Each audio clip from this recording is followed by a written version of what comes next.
Today I have a very interesting live for you. You can see how I'm dressed. We are going to be outside. Golly, I hate these turtlenecks.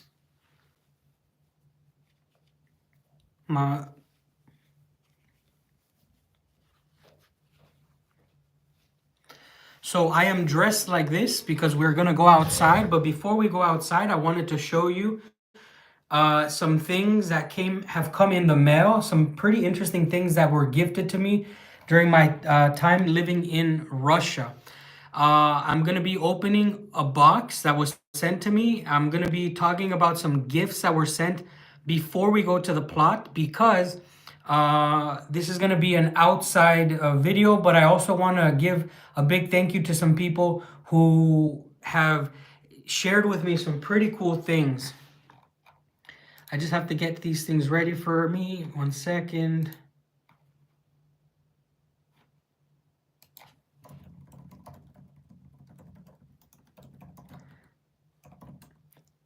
If you're watching and you can hear me and everything is fine, please do remember to let me know that you can hear me, but also tell us where you're watching from while I get these things ready.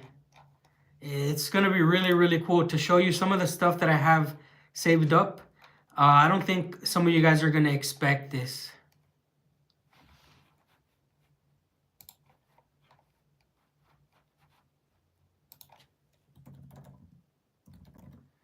First of all, as you can see, I'm back in my Gorka style clothing, and I've always given a big thank you to Survival Russia.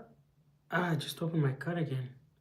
I've always given a big thank you to Survival Russia Lars for giving me my Gorka suit. Unfortunately, my pants are gone, but I still have my suspenders here. But the top of the Gorka I did keep, obviously, because it's iconic. So a lot of you guys probably found me and met me in this channel where I wear this Gorka a lot.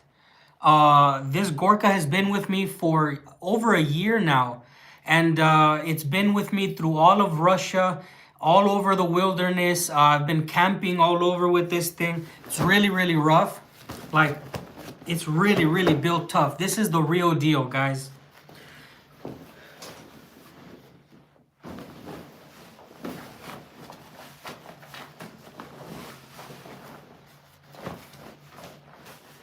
So we're putting on the Gorka because we're going to be going outside, but I'm going over some gifts that I've gotten over the time. Now, this is the Gorka from Survival Russia Lars, but I've also gotten this awesome knife, which is, it's Moroccan. It's made in Sweden. It's a little dirty right now, but this knife has been with me as long as this Gorka has been. I've made many fires with this thing, and it's just been with me everywhere. I've used it for everything. This knife has been with me since I met Lars the first time, and I take it with me everywhere when I go outside. And actually today we're going to be starting another fire with this very knife. Okay, so if you stay tuned, this is my Swedish knife here, and we're going to go to the plot today. I'm going to show you around our plot and talk about prices, how much I've spent. But I wanted to give a big shout out to Lars from Survival Russia. Before we get this live started, I'm going to be showing you some of these gifts. Now, behind me here is one of the gifts that I want to show you and talk to you about. But over here is another gift.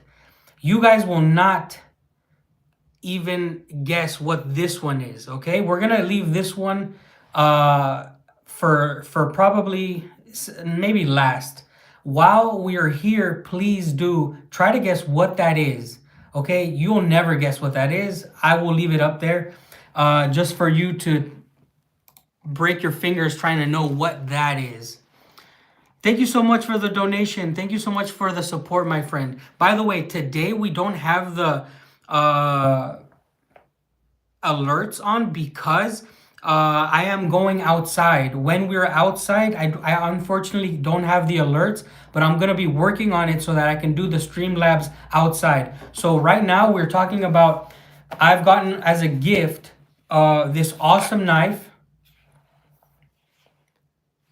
from Survival Russia, and I've gotten my Gorka bottom and top, but I only have my Gorka top left because the Gorka bottoms I absolutely destroyed. The bottoms, I wore them for 2 years and destroyed them.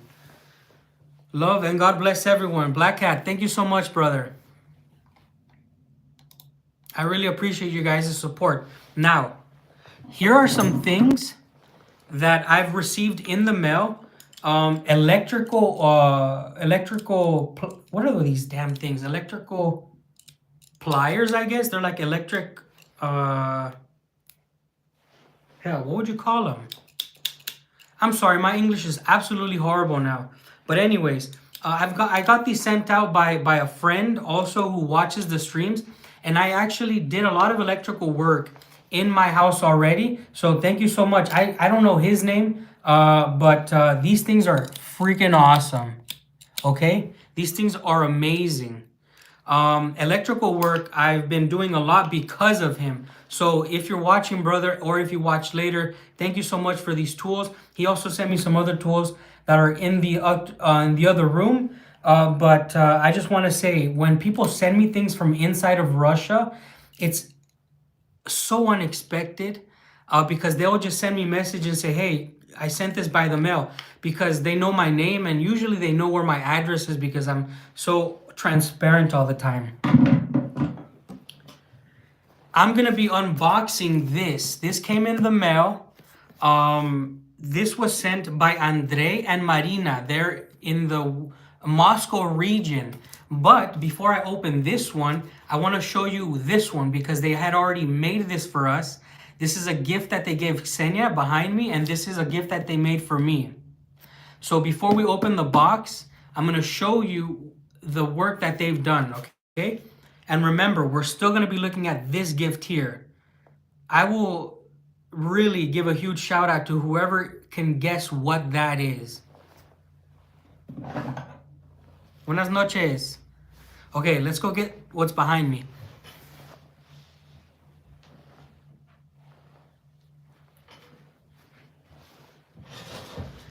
So, this is something that was made by Marina and Andrei in the Moscow region, and it's a young lady holding a cat, and they based it off. It essentially made a small figure of Ksenia. So this is supposed to be Ksenia holding one of her cats. You see, she has the typical Russian boots. Sushi, what are they called? Valinki. She's wearing the Valinkis there. And it's so beautiful, maybe a mink coat. Isn't that beautiful? They made this by hand. This is one thing they did by hand, and I want to say a big thank you to them. Andrei and Marina out in the Moscow region. This is absolutely beautiful. But when they sent this, they later told me that, hey, we want to make something for you as well. So you can see this is going to have a spot behind me. We have had nothing. This was the first piece that we put on behind us. So what I want to do is fill this background up because I actually have almost nothing on there. You see, it's empty. So this gift that I received from the subscribers, I'm really want to make this like a family heirloom. I want to keep this forever and pass it down. Okay? But because you guys are watching live, before we go to the plot, I want to open this one. Okay? This is what I want to open next. Do you live near Tumen? I guess relative to Russia's size, I would say I'm close, but it's a few thousand kilometers away, I think. But it's close. If it's less than 3,000 kilometers, it's close. So, you see this is a gift for Senya. So I want to say again, thank you so much, Andrei and Marina. We're going to now open this one. Okay, let's put this one back in its place, and we're gonna get it and open the box.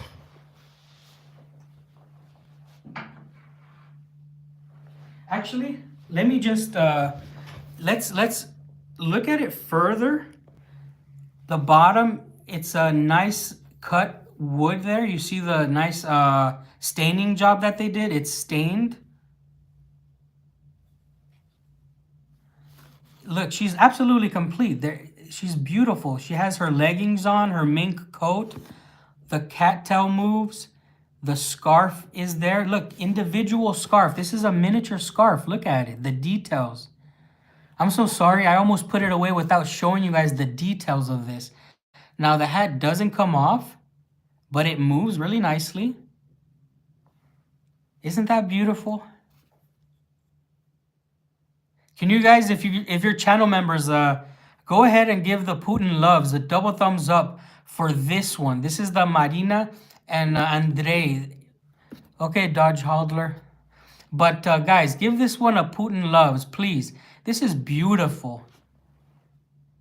Now we're gonna put it back and look at the new package that we got on the mail.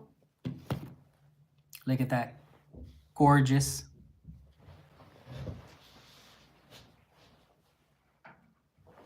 You see that there? Okay.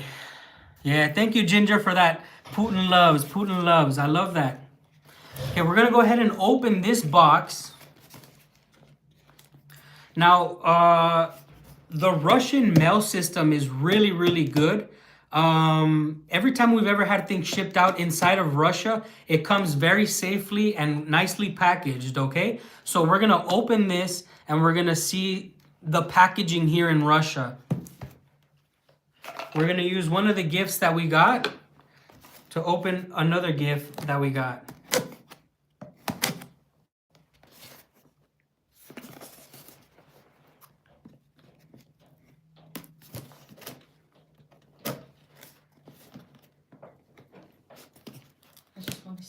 You want to see it? Yeah. Oh, we have Ksenia coming to see it. That's awesome. You already liked yours, huh? Yes, of course. Mm-hmm.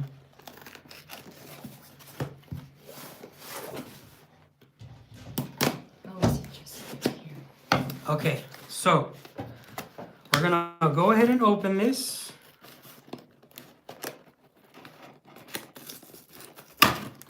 What? I think I broke it. Okay, we'll angle this down a little bit so we can see. We open this. I think it should open right here, right? Yeah. Right there, like this. So after you open it, you open this way. Okay, here we go. Whoa, look how beautifully packaged this is. Whatever it is, it's absolutely safe.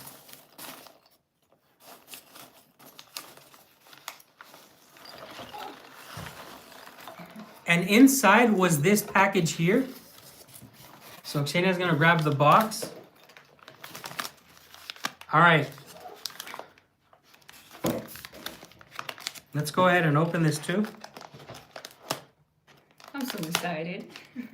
Yeah, me too.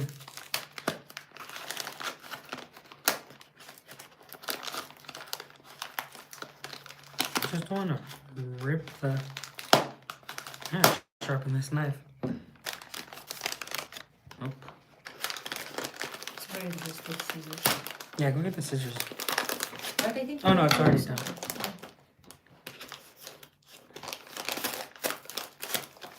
Okay, so Da-da-da-da. yeah, I had to be careful by putting it down. So we're gonna unwrap this. Oh wait, there's still more here.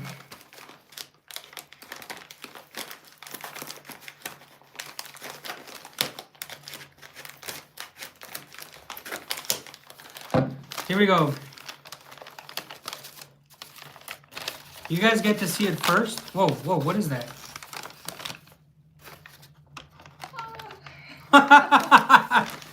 No way. It's a bear wearing a tilnashka like I wear. No way. Look at that.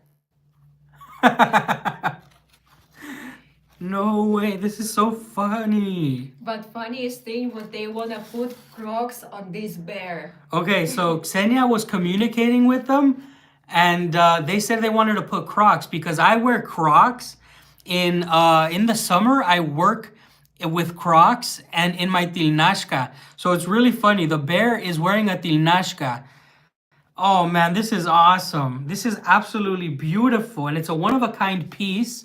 It was sent to us by Andre and Marina. Wow, he's so cute. Look at that. He's fat like I'm fat. I love how the shirt is tucked in on one side and not on the other side. It's really, really funny. It's usually how you all the time look like. Okay, let's get them both together, man. This is absolutely cool. One of a kind piece. I can give you. I was not expecting this thing to have a tilnashka like this. This really is. I wear tilnashkas almost all spring and summer. So this is really cute. So now you see this is a representation of Xenia and I, the Beauty and the Beast. This is so cool, man. Look at this. I love it. Thank you so much. It's so funny seeing it, a bear with a tilnashka. This is so cool. We're going to see if we can put them together because I don't know how the bear's going to stand. Maybe I can do something for the bear. The bear stands all right. Good night, Black Cat. Let's put this back here.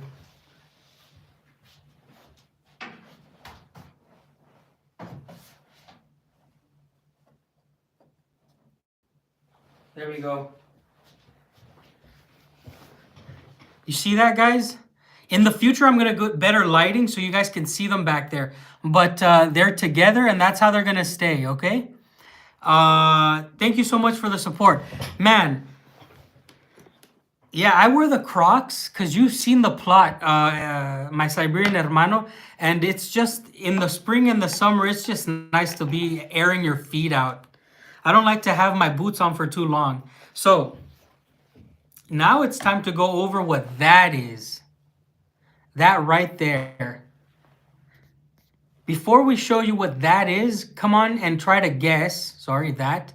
Can you guys try to guess what that is? This is another gift that was sent to me from the Moscow region. And Josh just guessed. The hat is back, looks like a campaign hat. Oh, you're pretty close. You're close. I know it's too dark. Sushi, can you open? Can you turn on the light? Can you open the light? All right, there it is, right there. What do you guys think that is? By the way, Ginger, I don't buy originals. I use oh, and by the way, there's the pair right there.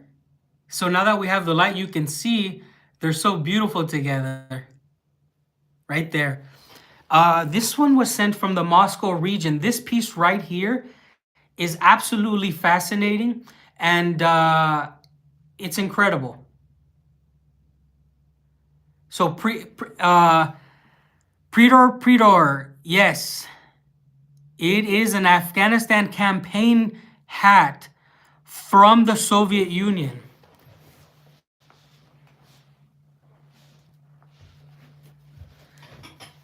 This was sent to me by my friend Vselovod. Yes, this is how you say the name, the Russian name, Vselovod.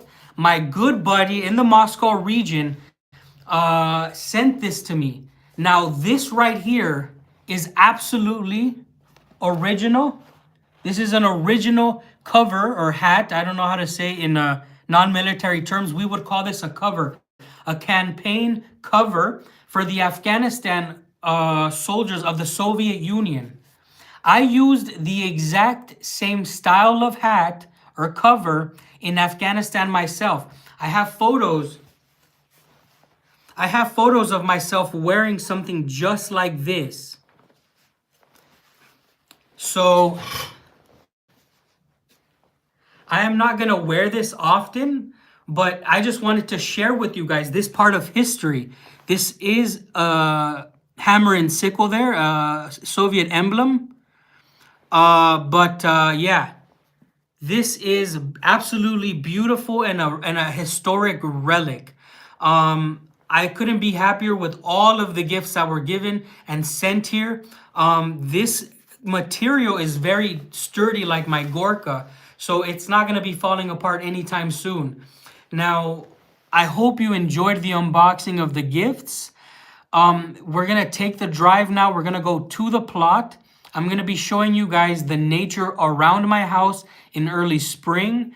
I'm gonna talk to you guys about the prices. So we're gonna go together to the plot. And remember, please consider subscribing if you're not subscribed already, because of the support. It really helps the channel grow. And to be honest, you guys essentially run the community for me. You guys are the best. I'm gonna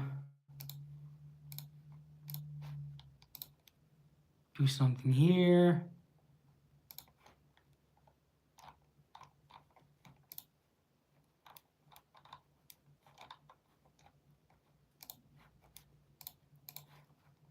All right, guys, we're going to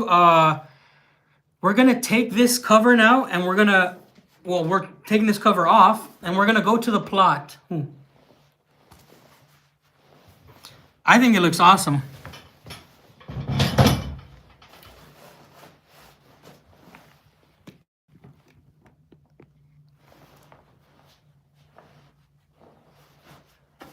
In the future, hopefully I can get a nice video with perhaps a Soviet Union veteran of the Afghanistan war, and they can talk to us about these type of things. So let's go outside now.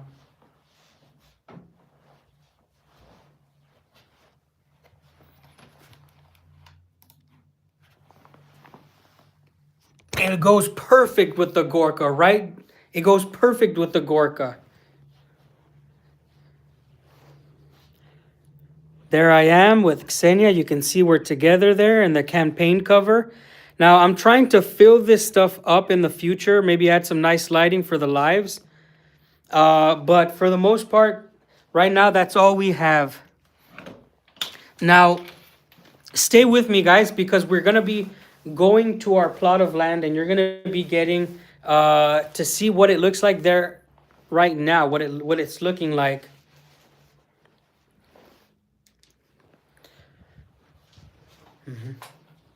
Let's go. Oh, I don't know where I put the keys. That's funny. I gotta get the bear keys. The bear keys, the car keys. Ding, ding, ding. Hello, my friends. Hello. We're going to the plot of land right now. If you're just tuning in, welcome. I have the keys here. If you're just tuning into this live, we are going to be going to our plot of land and seeing what it's looking like right now. And hopefully you guys will enjoy this, because it's been a long time since we've done live streams from our backyard. You know, we have a stream, a small stream that runs behind our home, and we're going to go check out.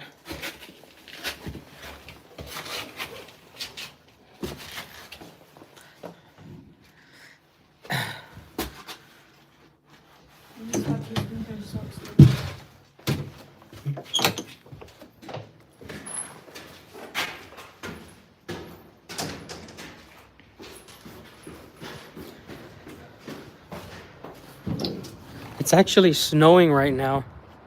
That's why I also am in my Gorka. You see the snow?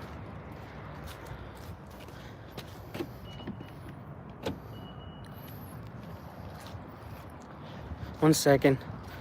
I'm gonna get something.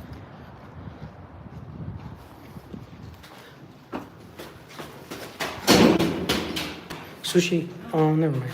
What? I was gonna get some oatmeal and a spoon so I can eat over there.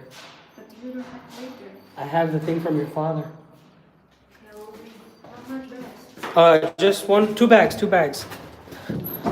It's not snowing too bad, but it's been like the first snow of the year, essentially. It hasn't been really snowing a lot lately.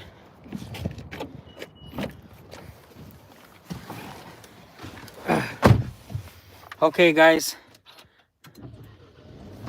So, if you're watching still, right now what we're going to do is we're going to drive to our plot. I'm going to break down how much everything has cost me. I'm going to break down what we're going to be doing. Oh, from Mexico. Wow. And we're going to be going in detail what my next $5,000 to $10,000 are going to be invested in. So we're going to be talking about money. Obviously, it's going to cost me a lot of money to do the things that I want to do, but I'm willing to do it. I'm going to be spending $5,000 to $10,000 this year on my project, okay? I know a lot of people have never broken down in English how much things cost. So if you're interested in that, stay tuned, because like I said, we will be going to this plot of land, and it's really gonna be a big project. I don't intend to finish this year, but yeah. Here comes Ksenia. Do American women seem impossible to deal with or consider marrying after marrying a Russian woman? I don't know, man. Honestly, I think I don't believe in that kind of stuff, you know? A lot of Westerners talk about Russian women like if they're any different than every other woman in the world. They're all the same. All women are the same. What matters is what type of man you are. The type of man you are is what's going to make the type of woman, right? This is the truth. This is my belief that whatever type of man you are, it's going to affect the type of woman you are with. So the Russian women will react to however you are.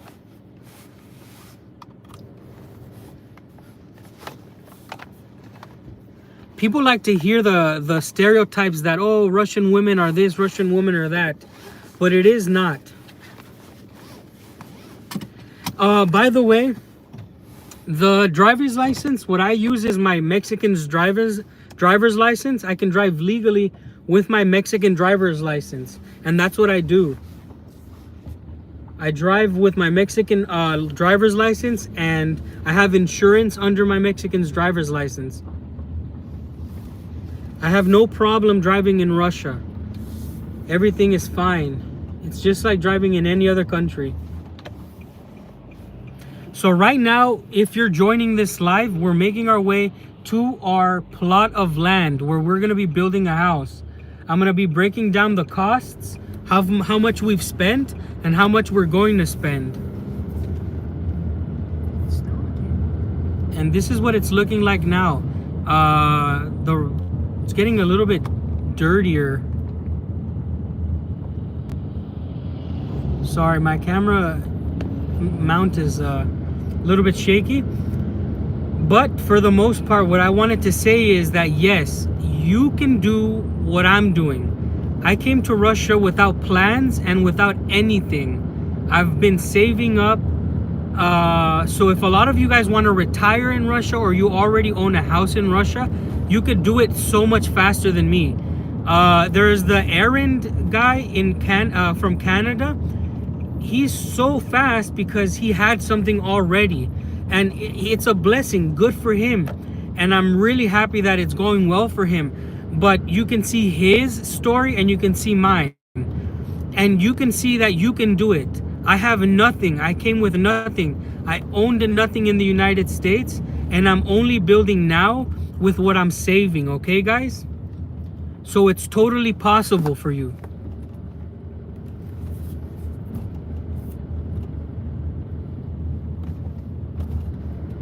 We're almost to the plot. And where I live is about 5 minutes from Lake Baikal. Okay, remember, where I live right now is about 5 minutes minutes from Nekal. But where I'm going to live, where I'm building my house, it's maybe like what? Yeah, the lake minutes away from my plot of land. So I could say that we're actually really lucky, because when we're done building the house, if we want to go to the lake, it takes a 10-minute drive, and that's a blessing. That's an absolute blessing, guys. There's nothing more beautiful to me than spending a summer afternoon with my wife at Lake Baikal. We haven't had many, but when we go, it's just a really good time. You're out there with the super cool breeze of Lake Baikal and the Siberian sun just beating down on you. So it's amazing.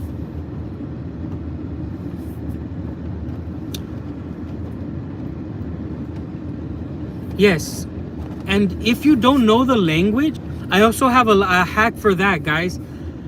Even if I wasn't married to Ksenia, I feel confident enough that I could make the friends and make the connections to get friends to help me do these things, okay? It's not impossible. Russia is only intimidating, but it's not really I mean, it's intimidating to many people. You have to get over that bump. Sushi, I'm sorry. Can you get me water in this bottle, please? I love you. Ksenia's gonna be staying with her father. Her father is, again, unfortunately, he just wants to spend time with Ksenia, so they're gonna be together. It's a Sunday morning, so it's gonna be you guys and me going to the plot. I'm gonna be cooking. We're gonna be making some oatmeal.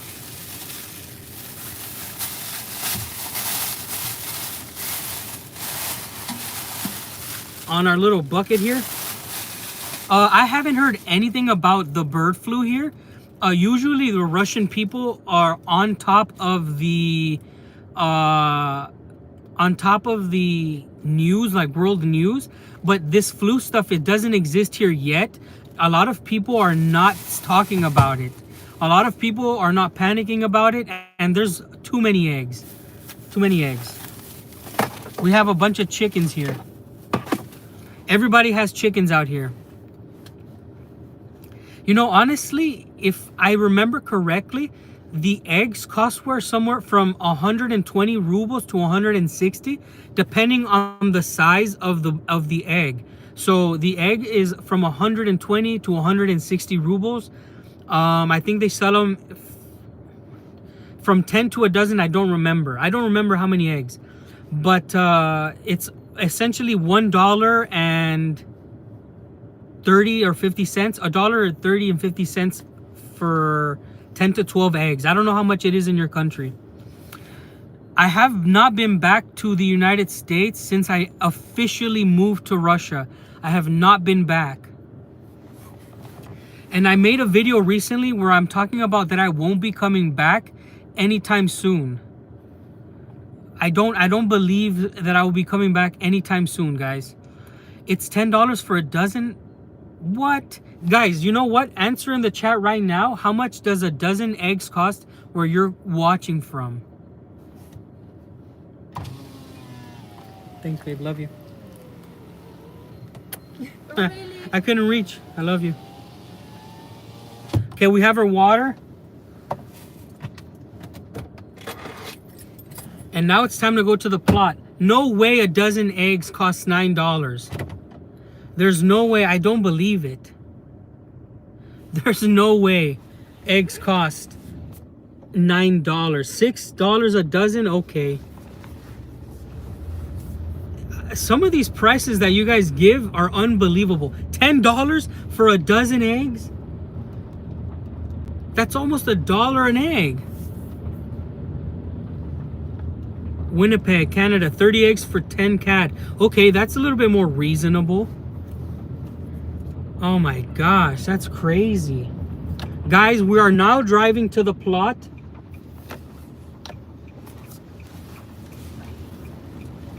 Now you're gonna see how close we are from Ksenia's father to my plot of land with Ksenia. You're gonna see how fast we can get there, okay? I'm not speeding. I'm just going 40 kilometers per hour, and we're gonna go see the plot. But keep in mind, we are probably gonna get a little bit of snow, okay? It's not gonna be a problem. We're gonna turn on our stove and we're gonna cook some oatmeal. We're gonna talk a little bit. It's gonna be awesome.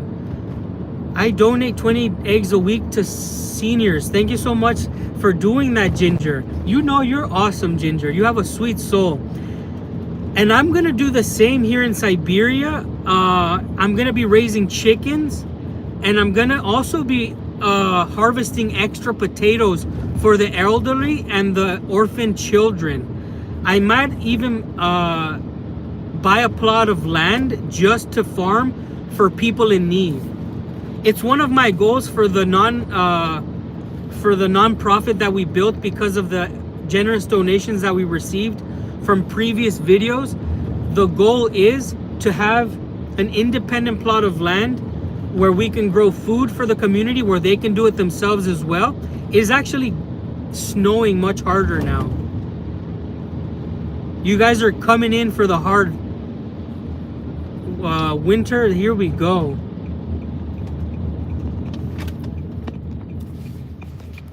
Look at my neighbor's dog. My neighbor's dog always sleeps on the side of the road.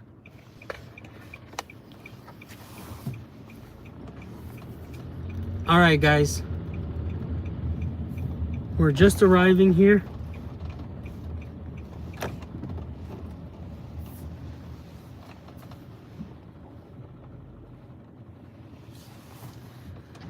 All right. Let me get my things together.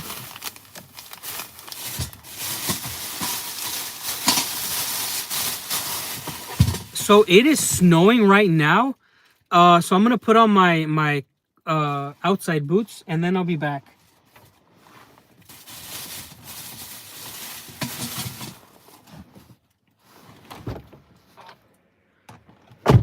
Thank you, Semper Fi, brother. And yes, believe me, when we do this project, my goal is, I think I can buy a plot of land for $2,000 to $5,000. So after I build the foundation, we're gonna start saving specifically for that, because we were donated enough to sustain monthly food banks. Right now we have a monthly food bank. The video is coming out soon about that, but the plot of land I think I can secure for $2,000 to $5,000, and the plan is to tell the orphanage and the seniors that that plot of land can be harvested for free by the local government. I want them to plant potatoes and whatever vegetables they want. These are the type of things I'm trying to do for my community. Let me put on my boots.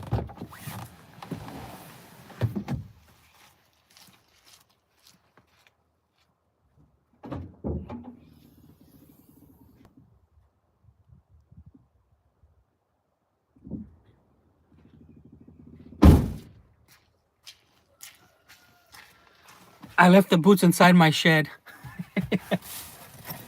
Okay, let's go, guys. Ksenia's gonna kill me, guys. I hope she's not watching this live. Ksenia's going to kill me. She doesn't like me wearing my spring shoes. She doesn't like me wearing my spring shoes in the mud. I'm gonna get absolutely destroyed for this. Darn it. I'm dead. I am a dead man.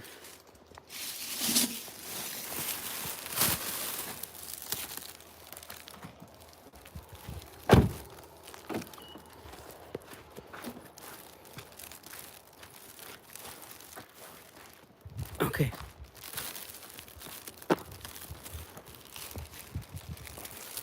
All right, guys. You can see our fence is done. You can see the difference between our fence and some of the neighbors here. Some don't have fences. Some have those type of fences. But I'm going to be not paving this road, but I'm certainly going to be making it better, because I don't want the neighbors hitting the ground here and making my door a mess. You see how messy it is there? So what I'm gonna do is put a rocks or pave that area. This front part I don't want to put pavement on, but yeah, I'm gonna fix that. Look at this, guys.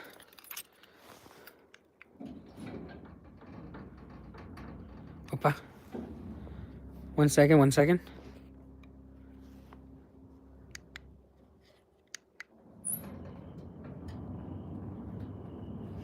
Oops. You see, by a push of a button, shout out to my great friend Simon in the Irkutsk who motivated me to get a push button gate. This is a 6 meter wide. This is huge. This is 6 meters. It's massive, man. But our wall is all the way to the end. If I wanted to, I could have gone in through the door, but I wanted to show you guys how our gate works here. I'm gonna put down the bag. You see, it was snowing last night.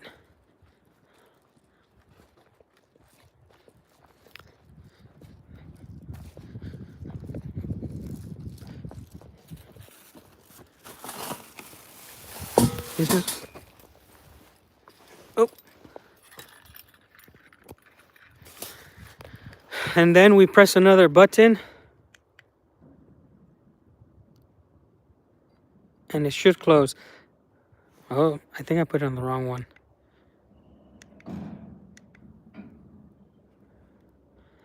It'll take its time to close. But in the future, look at this, guys. A lot of you guys have been following since this was all green. Look how beautiful it is up here. This is going to be absolutely beautiful in the spring. A lot of the wood is on the ground. It's going to be thrown away. But we already have plans for all of this. Okay, we already have plans for everything that we're going to do this year. I'm going to be sharing with you exactly how much we're going to be spending. I'm going to be sharing with you what the plans are going forward. Now, if you're still watching this live, just know that I'm 100% transparent about these prices. The prices that I give you are the prices right now in Russia. The prices that I give you, I'm not trying to hide anything from you. I'm trying to let you know what it costs so that if you decide to come here, you are 100% sure that the most relative price was given to you on this channel, okay? A lot of people are embarrassed to talk about things, especially about prices, but I am not, because it's very helpful to people. Let me put on my boots. And it's cold. It's cold. Make no mistake about that. It's cold today. But we have our stove. We're going to start a fire. Cali slab with the Giga Chad, man. That's freaking awesome. Hey, brother. Everything is fine. Thank you. Hey. Bro, it's been a while. I haven't seen you in a while. Hopefully you had a great trip. Let's see what you said. I don't see messages. American here. A girl like that I've been talking to who speaks Russian, but I learned she's from Ukraine, born there. If things go serious between me and her, I'll bring her to Russia. Do you think there will be problems? No. I have neighbors who are Ukrainian, man. A lot of Ukrainians live here in Russia. I think it would be a really good idea for you to bring her to Russia because, in my opinion, Russia is a great country. She should already speak Russian. Okay, so I'm just entering our cabin here. You can see I went camping and I tried to make a video on top of Lake Baikal. You can see that is my big tent, inflatable. It's in half right now. We're gonna get the stove and we're gonna start a fire. I need to start a fire because it's cold and we're gonna sit down and talk. I'm gonna eat my breakfast while I answer questions, and then we're gonna talk about what's gonna happen in the plot. Okay? We're gonna be talking about prices and answering all of your guys' questions. Thank you so much for the donation, brother. I think you're going to be absolutely fine. You should, if you go steady with her, already explain to her that you would like to be in Russia to make sure she knows what she's getting into, okay? Let me put my boots on.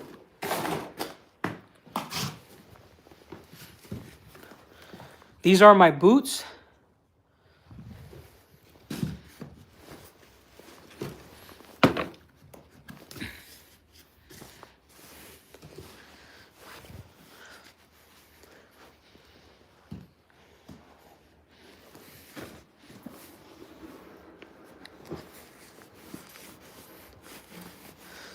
Okay.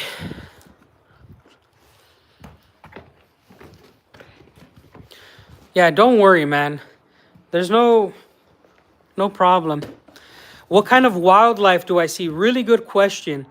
I've seen deer, I've seen fox, I've seen a lot of like little mammals, like I think they're like almost like mink. But yeah, I'm gonna go get the stand from the car.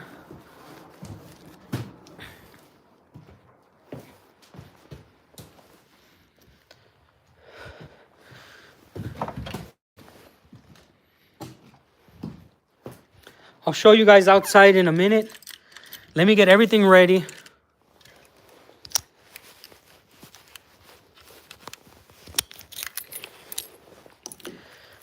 We're gonna use this stove here, and we're gonna make a fire so we can warm up. The temperature is below freezing right now. It's below freezing. If you're wondering how much land we have here, we have over 1,200 square meters of land. And our house is going to be a little bit in between 80 and 100 square meters. That's how big the house should be. And here, you see our door. You can lock it from the inside. And it just opens beautifully. And this is where the old wall used to be, you see? You know, if you watch this channel for a long time, you know that we had to fight for over 100 square meters of land that was being stolen from us. But that's an old topic, but we got it back. So imagine, this is where our line was. And where all of this berm is here, to the wall, they try to take away from us. But we got our land back.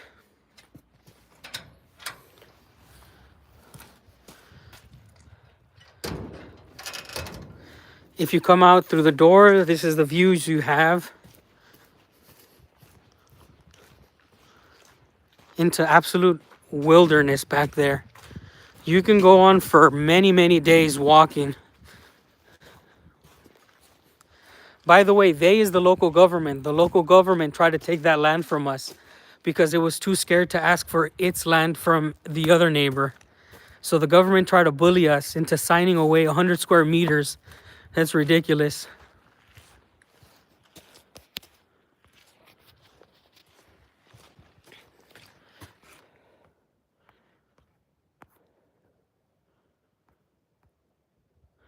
Ginger, no way. I wonder if there's a problem with the system. We'll just wait, Ginger, but don't try to send any more. I really love you. You're such a kind person. Don't worry about it. If it doesn't work, it's gonna be okay. I understand. I really appreciate your support, but I don't want you stressing about it. Let's make some oatmeal and talk about things. Ask some questions, Ginger. Has Putin visited my property? No. But look at these views, okay? I will show you the views from the road. You see that? I can see Lake Baikal from here. This white here is the lake. I can see the lake from the road. You see the mountains, and this white is the road here. I mean, that's the lake. The white you see on the horizon, this is the Lake Baikal. You can see it absolutely clearly from the road of my property. You have the mountains that flank Lake Baikal, and this white stuff here is the frozen lake itself. Isn't that beautiful, guys? And over here you have the marble quarry. It's blocked by the fog, but totally quiet street. Look at that. Right there is the Lake Baikal. You can see it very, very clear every day. I'm about an hour from Mongolia on a plane, and about maybe 16-hour drive by car. So I'm really, really close to Mongolia. I'm flanked by nature on both sides. Hello, welcome to the live. You can see this birch forest on this side as well.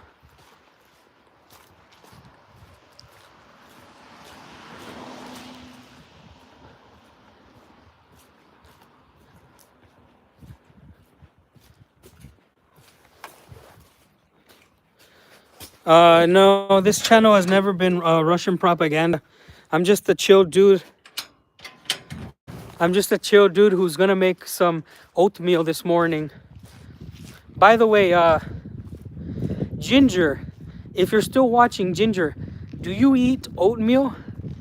I am currently addicted to strawberry and banana oatmeal. And yeah, what kind of oatmeal do you like, Ginger, if you watch it? If you eat it. By the way, you can see the beautiful mountains there. Here's an outside view.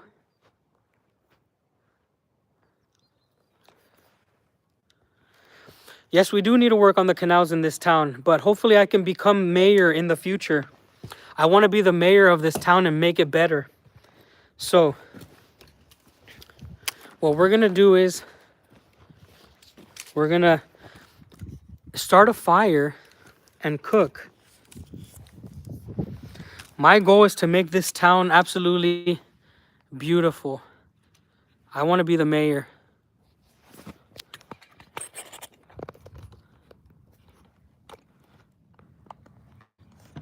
I don't speak fluent Russian. Of course, it's a difficult language.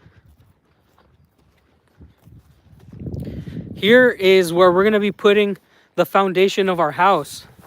Now, a lot of you guys have been watching the channel, and there used to be cement here. We took the cement off because this is where the house is going to be facing this way. Our front yard is going to be all of this. This is going to be all of our front yard. We're going to have some trees over there, but we want our house facing the marble quarry. You see how beautiful it is, right? Now it's starting to clear up. Look at this white here. This is not snow. That's a marble quarry. Nice, Ginger. You know, I buy the packages of already made oatmeal, but I just like the taste of strawberry and banana. Now, after we eat the oatmeal, I'm going to take you guys to go see the streams that run behind my house. A lot of you guys don't know this, but I have streams behind my house. If you're new to this channel, you're going to see the streams for the first time, and they're absolutely beautiful. There's marble, natural marble in the stream area that we're going to see on the ground. And in the future, if you guys come and visit me, I will hopefully by then have a nice collection of marble, and I will be giving that away. What do they think of your accent? No, nobody knows what Hispanic is here. Nobody knows what Mexican American is in Russia. So when they hear my accent, they usually think I'm not American. Well, usually non-Americans don't know about accents in America. You have to be American to understand. Only Americans know that I'm actually American when they hear me speak. So, yeah.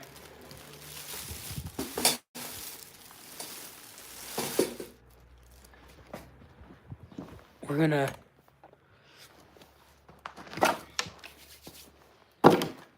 check this out, guys.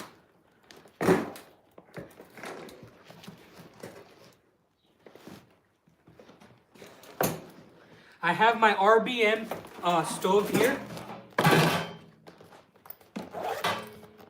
And I use this when I go camping or if I'm cold. Where's my stacks? Where's my stacks?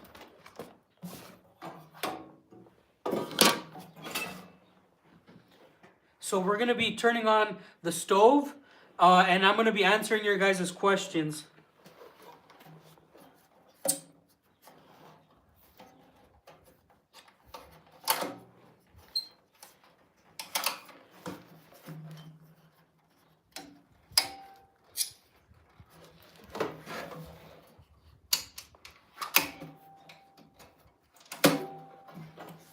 I'm gonna go put this outside. That's what it looks like. It's freaking awesome.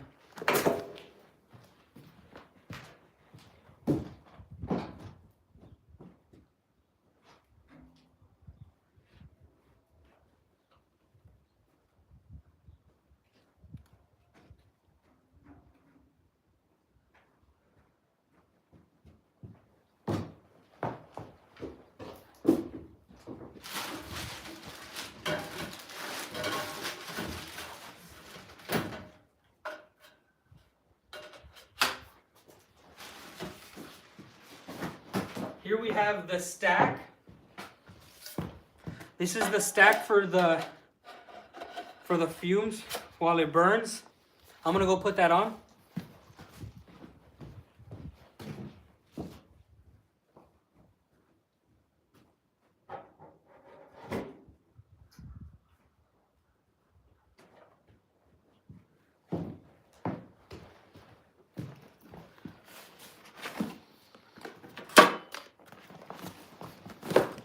Now, we're going to be making the fire with the tools that I got by Survival Russia. My fire rod, it actually broke. I had been using it wrong for a long time when I was new with it, but I'm going to put another rod in there in the future. This is a horn I believe it's a horn of an animal.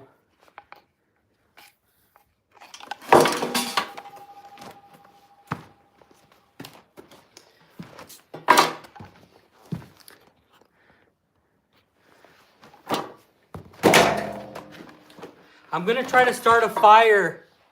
Yeah, maybe an antler. Yeah.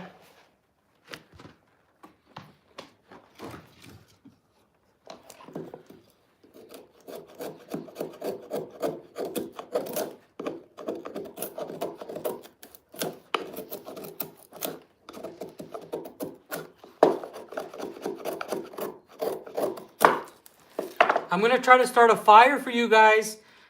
And then when I have the fire going, we'll boil the water and then we can answer your guys' questions. I hope you're enjoying this live. After the questions are answered, I'm going to go over all of the prices.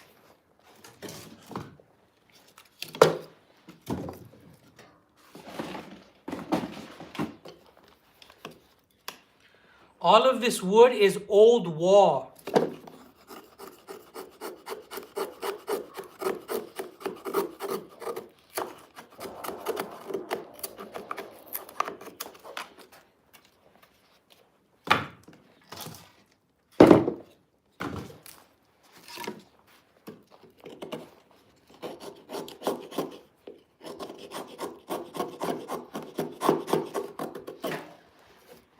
I'm getting the different types of woods ready so I can start this fire.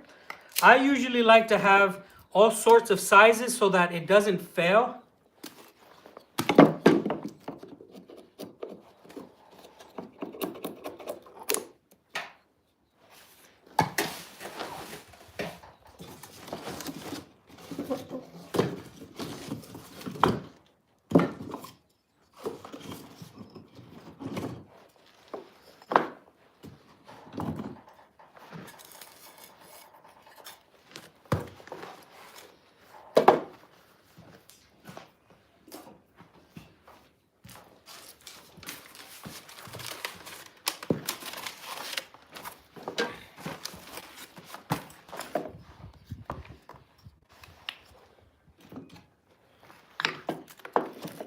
All right, let's try it out.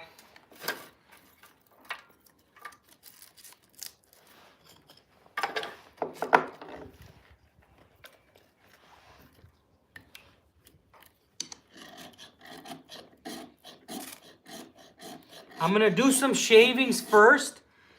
That way they can catch fire first.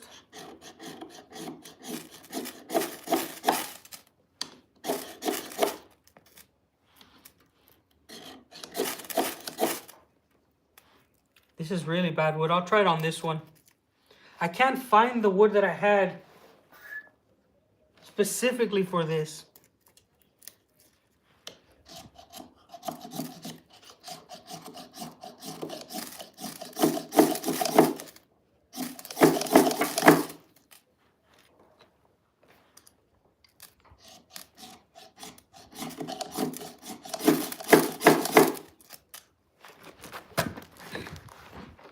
I gotta get better wood.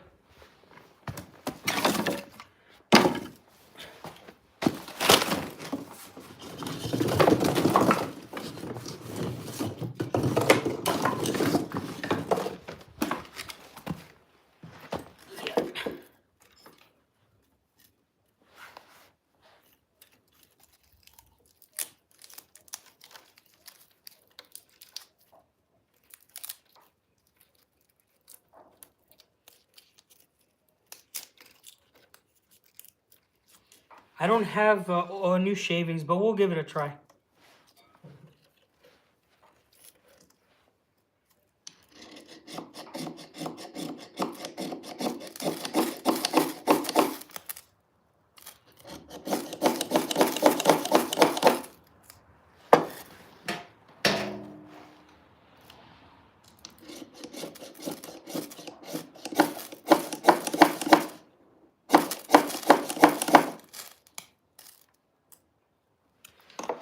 I am failing so bad when I used to be so... Oh, there it is! Never mind, I got it. Okay, I found it. This is the type of wood that I use. You see how different it is? Okay, here we go.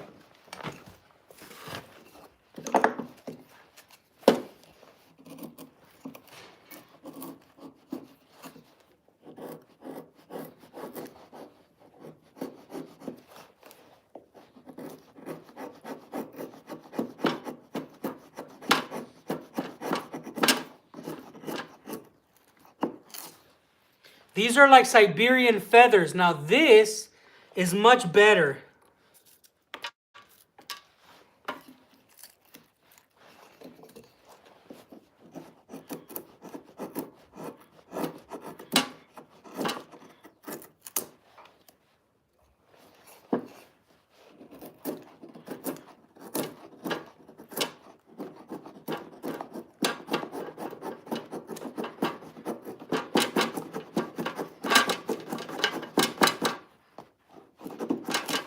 Okay, here we go.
You need the right type of wood for this.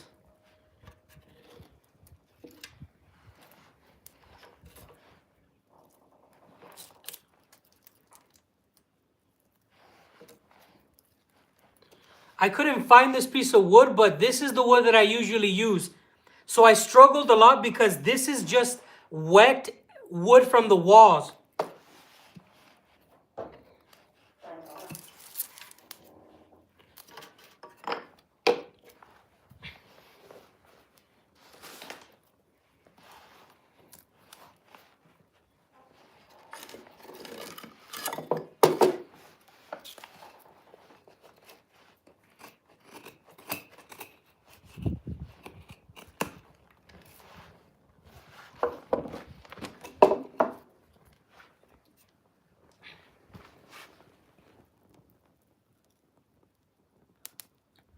Let's go put this in the stove.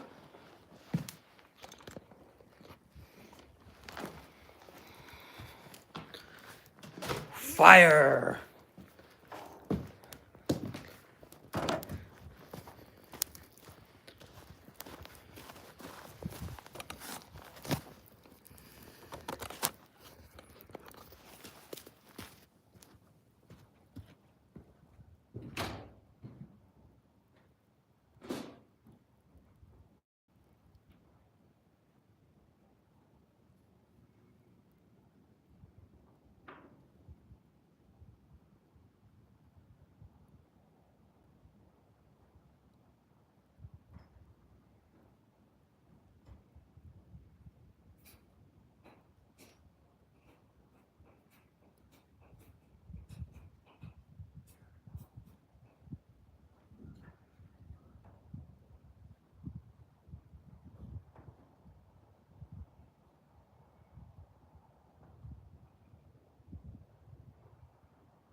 We gotta use these to keep it alive.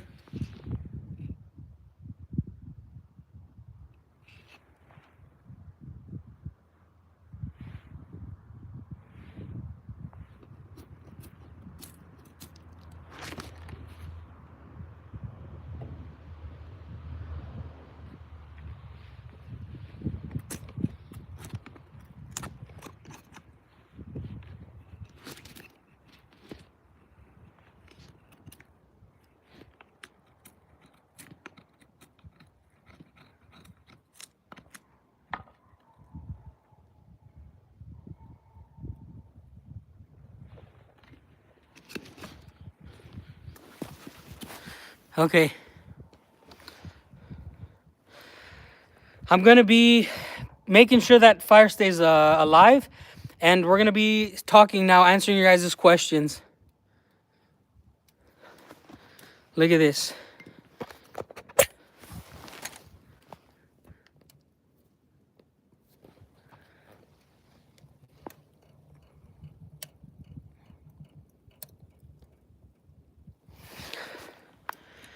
Let's keep it going. Let me get this ready. Somebody's watching from their TV in 4K. How does that look?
We should be good.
Okay, I think I have the fire good now.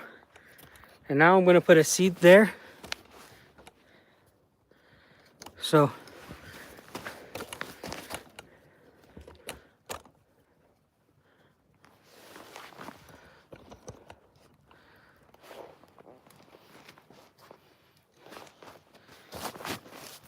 I can answer your questions now.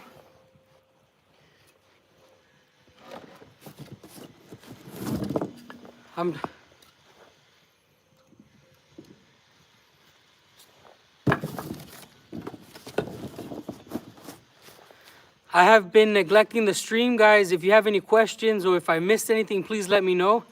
This is my RBM stove. Now, I really enjoy just sitting here and answering some questions while my oatmeal is gonna cook.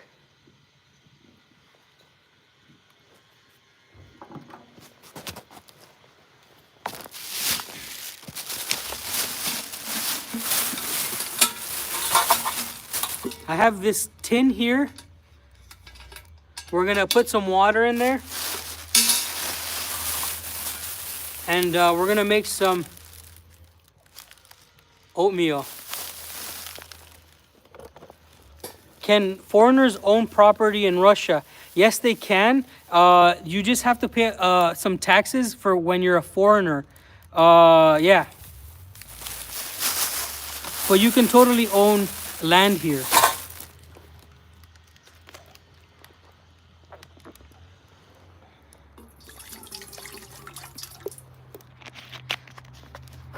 I bet I wouldn't like it in Yakutsk. Yakutsk is not so far from here.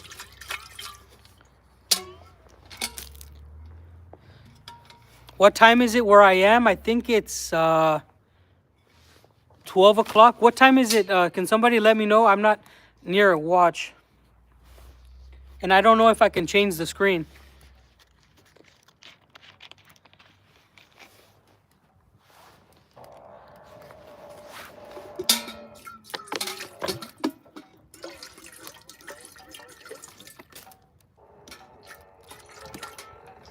So we're gonna put a little bit of water. How long can a tourist live here? Ginger, I've been living here for 3 years. Lex, it's Lex. Hello, brother.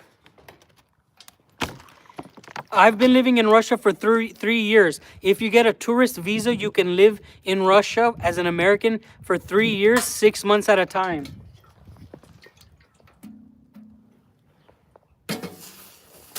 So we're gonna put our little can on top of the stove here. And while it heats up, we're gonna be answering your guys' questions.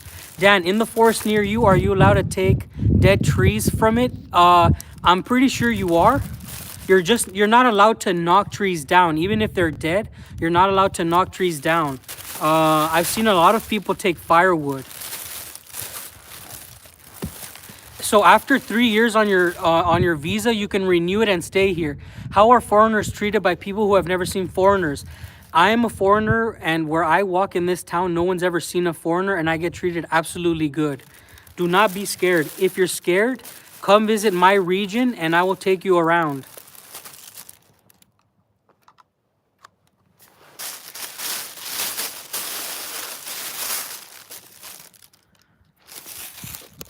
All right, guys. Any more questions? Seems like the dream. I hope. Thank you. I am really happy. Here in Russia, it's not really good to have USD anymore. They kind of manipulate the prices every once in a while. It is absolutely beautiful. The sun is coming out every once in a while. Hello, Jesse. Hello.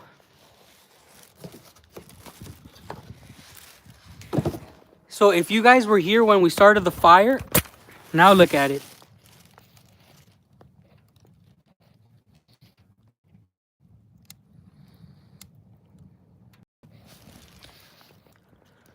Explain buying subscriptions. What do you mean, Ginger? How does it work?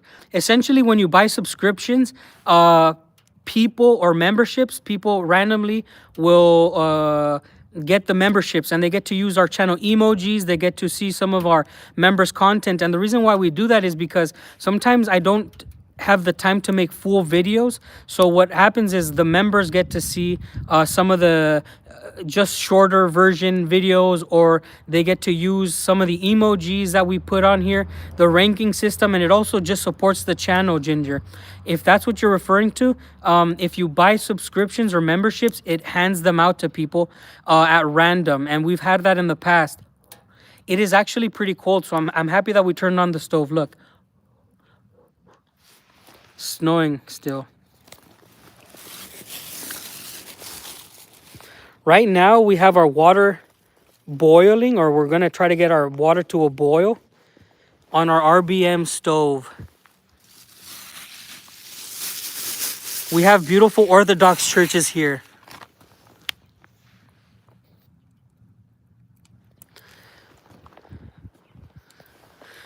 We're just making an oatmeal outside. And today we're gonna be talking about how much all of this land cost me, how much it cost me to build our gate, how much it cost me to tear down a building that was there. We're going to be talking about prices in Russia while our oatmeal water is heating up.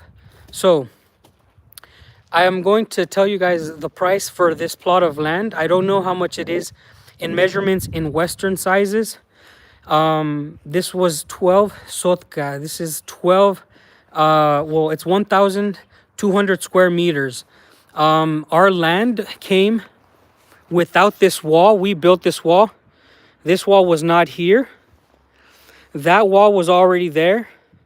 There used to be a building there that we tore down. That wall already existed in the back.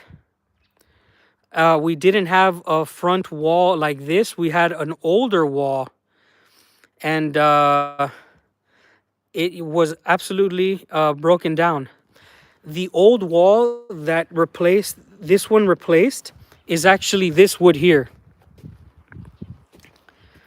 Nice. So we have a little bit over 1/4 acre. Thank you, brother. I'm so bad with the acre stuff. So actually we're burning the wood from our old wall. We're gonna heat up this water with the old wall. Maybe I should take this off, actually. You see? It's already steaming in there. Look at that. So who would have thought that we were going to build this wall, and we were going to use the wood to heat up our water to make tea? Why not just buy something ready and save up for a cost of time? I'll tell you why. Because here in Russia, it's kind of like a rite of passage to become the man of the house. you build things. And I have been investing my body into building what we're going to be living in. And I absolutely love that. So I could have saved up and bought something already made, but then it would have no history. My kids would not know that their father really put in the work for his house. And it's just personal, right? I know a lot of people have the money to do it, but I don't have the money to do it all in one shot. I could have saved, but I'd rather do it in steps. And I get to document it.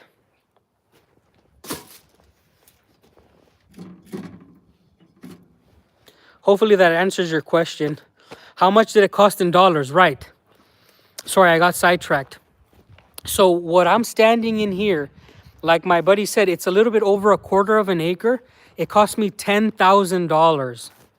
Now keep in mind, this plot of land is beautiful. Now the sky is opening up. Look at this. Look at that marble quarry there. Look at the views. This is 10 minutes from Lake Baikal here. Look at this. Beautiful blue skies, and the Siberian sun is beating down on us.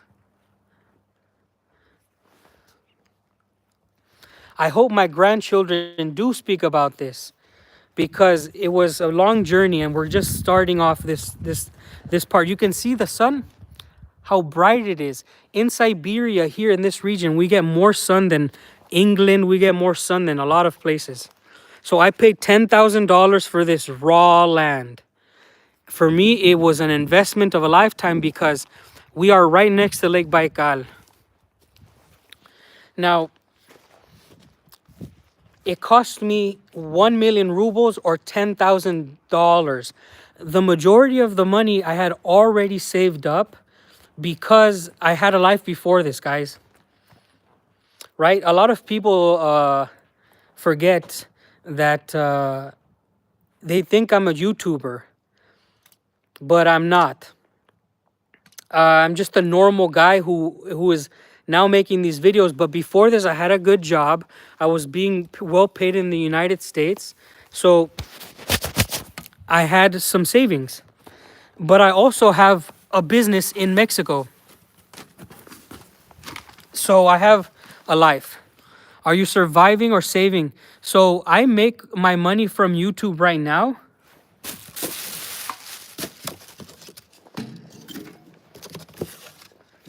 But a lot of people want to come to Russia, retire here.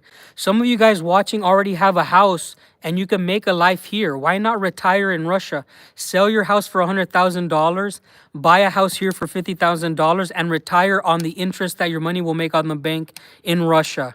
Okay, you can retire in Russia. I'm just a young lad who's not going to get to retire. I'm going to build this house and then hopefully have some few kids and go off into the sunset. But a lot of you guys who can retire, you can have something way better than what I have. This, for me, is a humble beginning. Okay?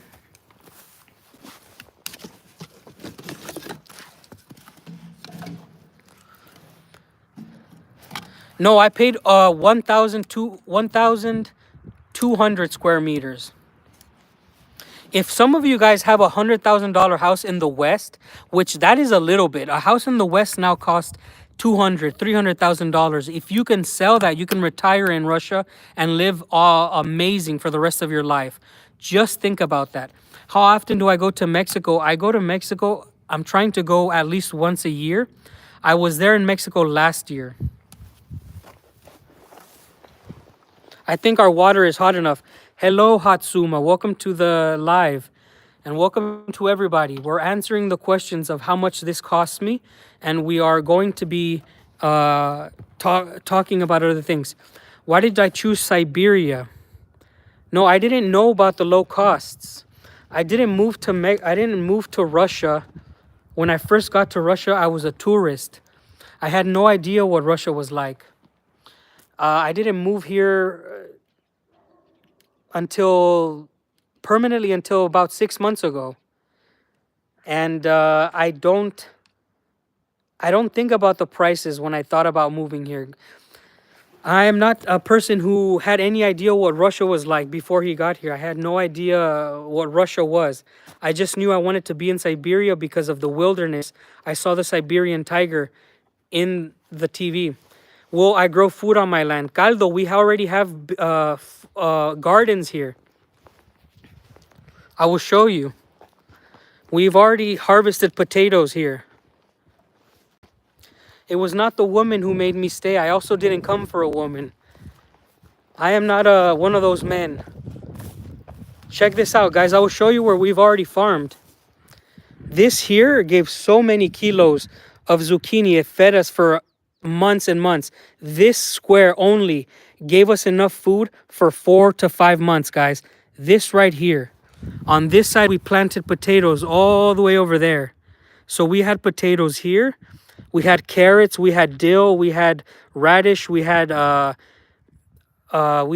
green peas. All of this land already has been harvested.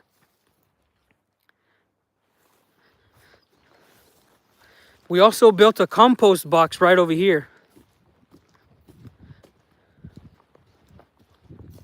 This is our little compost box that we built. We're going to be building little, I don't know how you call them.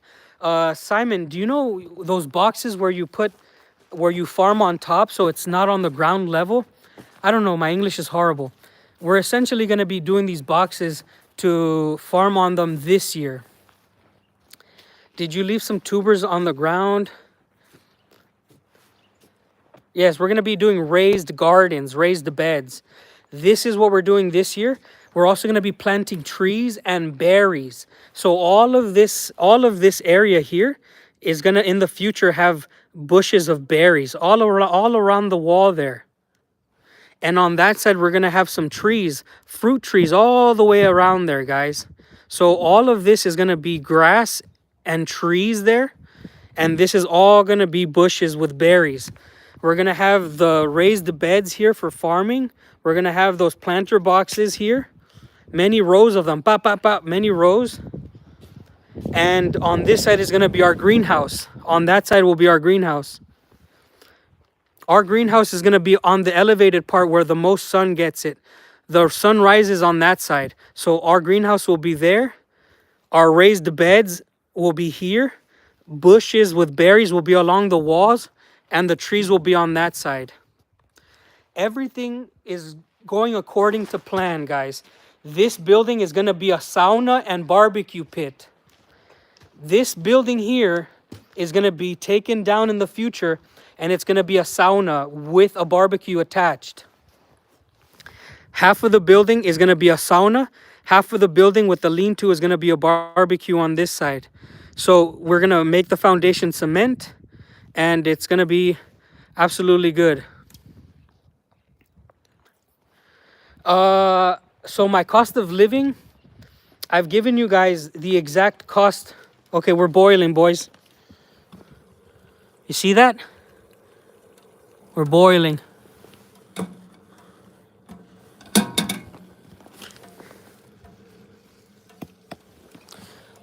Let's get that going. So we're making oatmeal right now. We're boiling. Let me just get my gloves. And it's funny because we really turned on that fire live, and now it's boiling. Now we get to eat some oatmeal. Now, if you stick around with me, I'll take you to my backyard. My backyard is amazing. If you think this is cool, my backyard is awesome.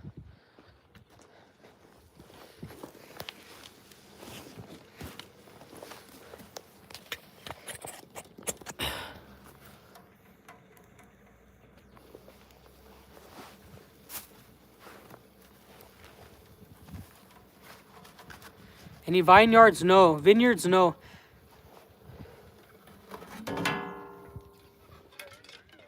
In Russia, a lot of things have their price on the stuff. This cost me 800 rubles. My wife is with her father. This morning I dropped her off with my father-in-law. She's only about 5 minutes away. She has to spend some time with him.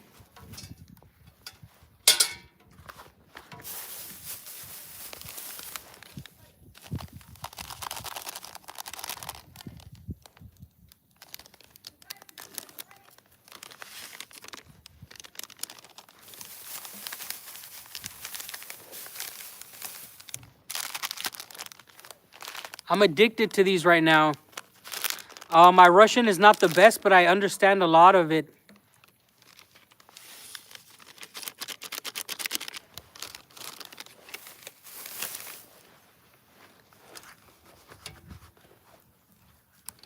Actually, this was a little bit cheaper. I don't usually pay for the price that's marked because I'm really good friends with the owner.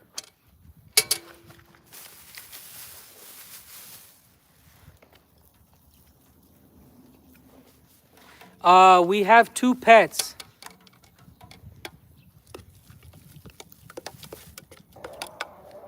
Oh man.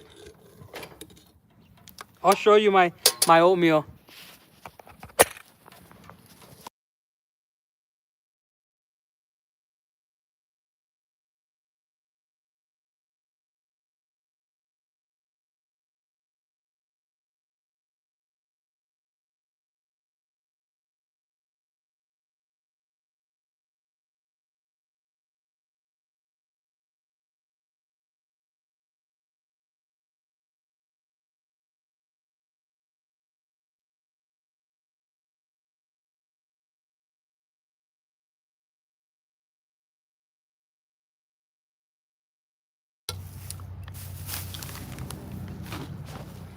The best way to reach me is on the Wild Siberian on Telegram, my friend. Let me know if you guys can hear me. Look at that. Chunky oatmeal. This is strawberry banana oatmeal, guys. The Wild Siberian, Jesse, our Telegram is down below. Join the Russian experience. Hey, Ginger, this one's for you. This one's for you. My day-to-day routine is depending on the season. There is no Mexican food that's good enough to call Mexican food here, Kirix. So now that it's spring, you see me in my Gorka. Now I'm going to be cutting this with the chainsaw. I'm going to be doing a lot of work outside. So everything changes. When the seasons change, I change.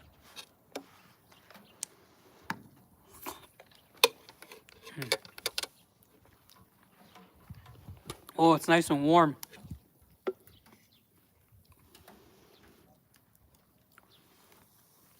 Have I bumped into any pet bears around the neighborhood?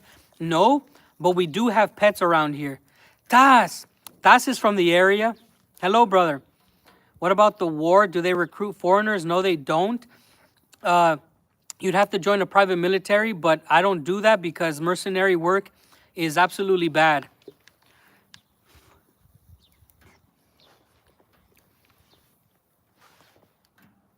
How expensive are gym memberships? I don't know. The gym memberships are not so bad. It's not so costly. So guys, please ask some questions. I'm going to be done with this in about 5 minutes, and then I'm going to take you guys to my backyard. Yes, Tas, I'm still in Sludanka. I live here, bro. This guy's funny. Can somebody, maybe one of our moderators, add our link? Please, somebody who has our Telegram, put it on as a link, please.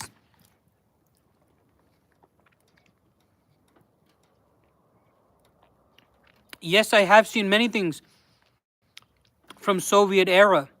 This morning, on the beginning of the stream, I had a Soviet hat. Yes, Terry, we do lives twice every weekend. We do one on Friday and we do one on Sunday mornings. It is getting warmer here and I do not miss the United States.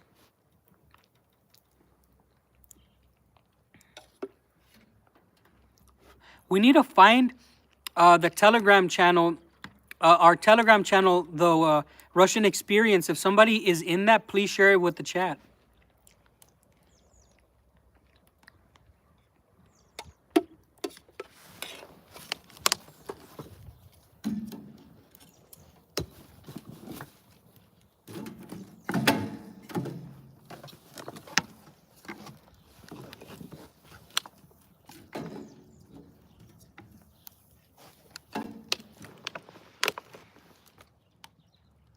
I don't have a house yet, but this land costs $10,000. I have an apartment that I'm renting. I pay $160 a month for my rent.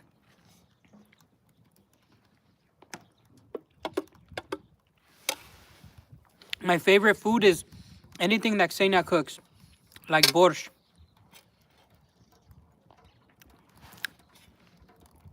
My monthly expenses with all my bills paid is about $200 a month.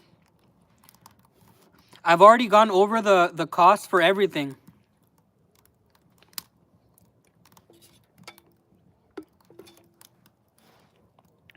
Alejandro Herrera, I paid $10,000 for where I'm at.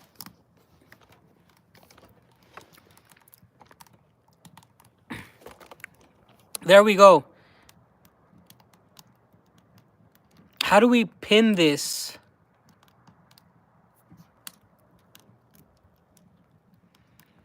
Guys, if you want to join our Telegram, our moderator SH has put it, the Russian experience. Click that link and join our Telegram. That's how you get in contact with me at all times. I'm always on there. The Russian experience. I'm not sure how to pin that from this live. Darn it.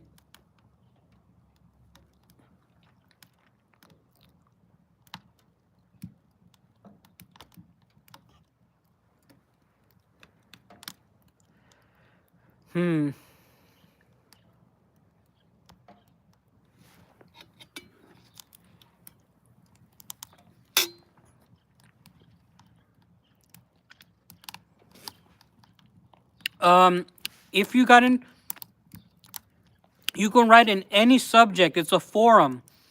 But you can contact me directly at the Wild Siberian.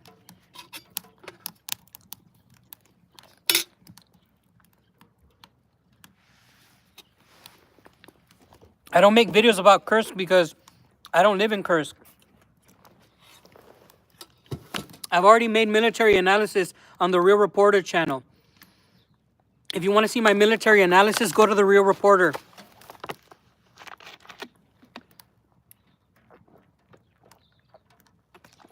Let's go look at my backyard.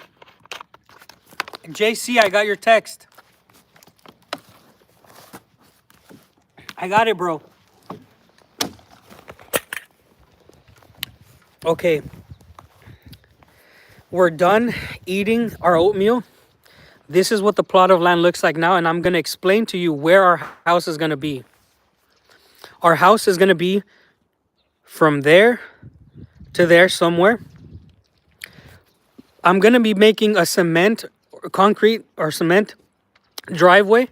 It's going to be from the gate. The cement driveway is going to go into the garage. It's going to be a car garage here attached to the house. Okay?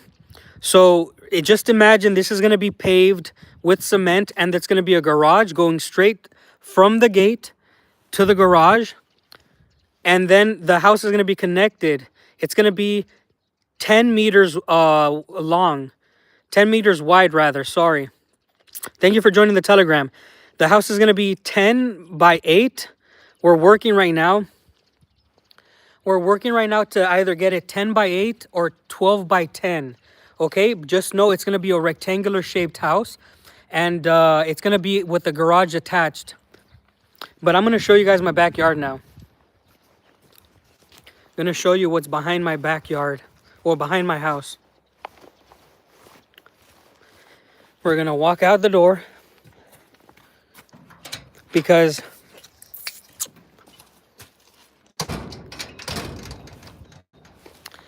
I'm going to be showing my neighborhood essentially. But yes, I have to walk around these houses. But in the future, I'm trying to buy the land behind me so I can go straight to the back. And I don't fish in the stream, but I fish at the river.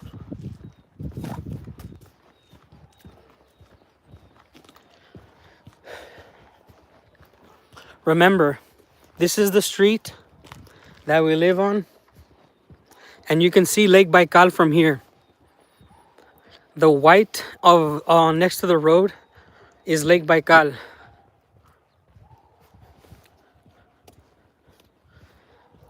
What the heck? Yes, man. I have. Okay, so the pattern recognizer. If you're new to this channel, brother, if you're new to our lives, I'm answering specifically your question. The patterns. I live 10 minutes from Lake Baikal. I live 10 minutes from the train station that can take me to Moscow. I live 10 minutes from a high school, 10 minutes from a secondary school, a primary school, a kindergarten. It looks like my house is in the middle of nowhere, but I'm in the town city limits, okay? It looks like I'm in the middle of nowhere, but I am here.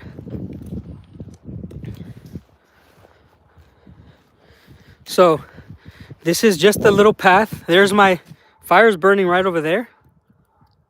You see my fire burning? Don't worry, Step Evan. Ksenia's in the house, guys.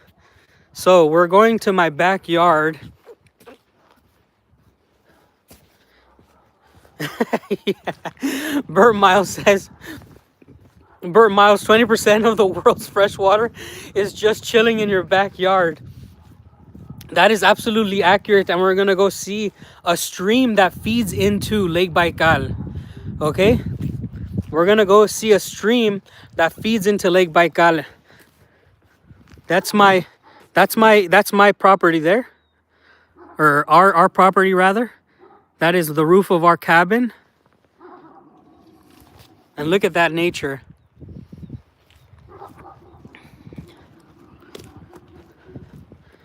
A lot of you guys love the sound of nature and water. We're gonna do an AS. Look, the grass is almost green here in Siberia. Look at that. Holy moly.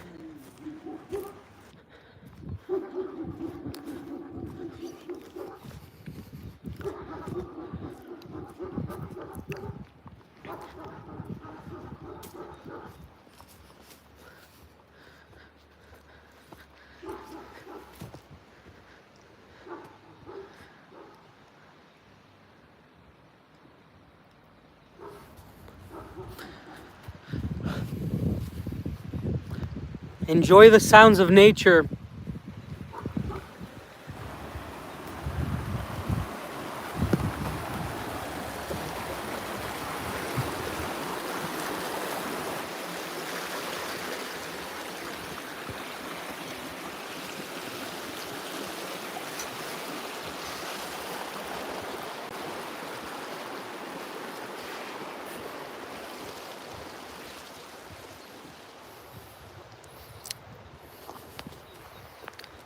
This is a twin stream, so there's one there and there's one on that side.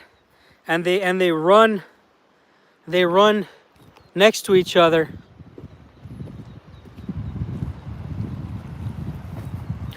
I can drive on my Mexican driver's license until I get residency or citizenship. Then you have to get a real Russian license.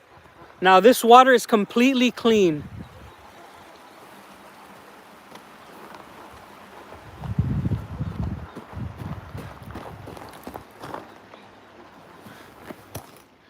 This is marble here, guys. This is the same rock, the same stuff that's up there. You see that? You see from my house, you can see the marble quarry. Look at that. And from the marble quarry, these huge stones come. Look at this. This is wild geological stuff happening here. Look at this.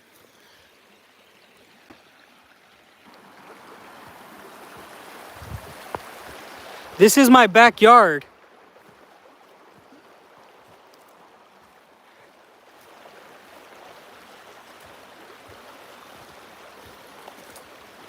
Hey, welcome, my friend, welcome.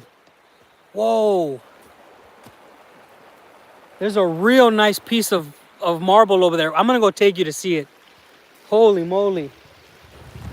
We're gonna cross this stream. And I'm gonna shut up and you're gonna hear nature, sorry.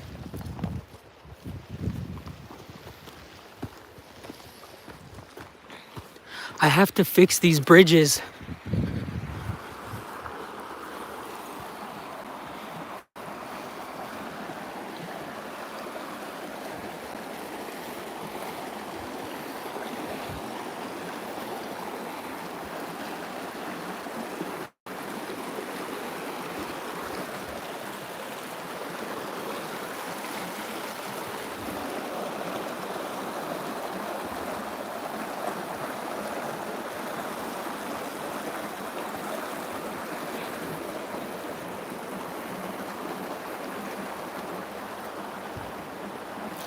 The reason why these bridges don't work, guys, is because there's other ones that were built that are used. Look at this.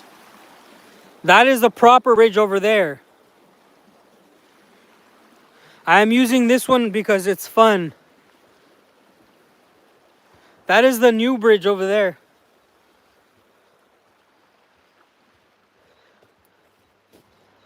Okay, okay.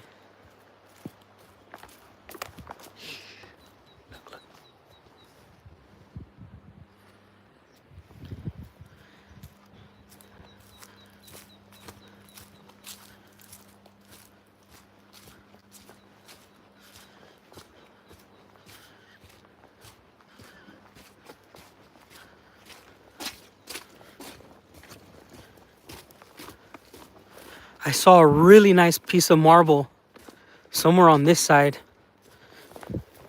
Just have to cross this wilderness. I like fishing. That's my hobby. If you're asking what my hobbies are, it's always going to be fishing. Look at this.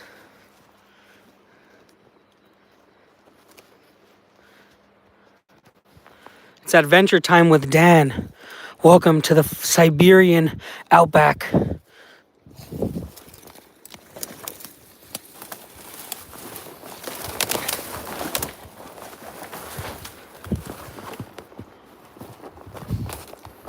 This is swampland. I saw a nice, beautiful stone over here. Where is it?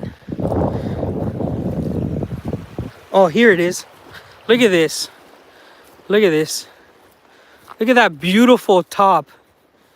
Could you imagine you take the top off of this and you make it straight? Look at that. I saw it from across the stream. You can make this into a table countertop.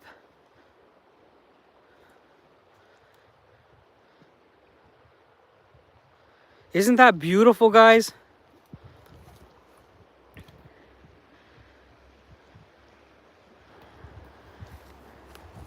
And our property's right here.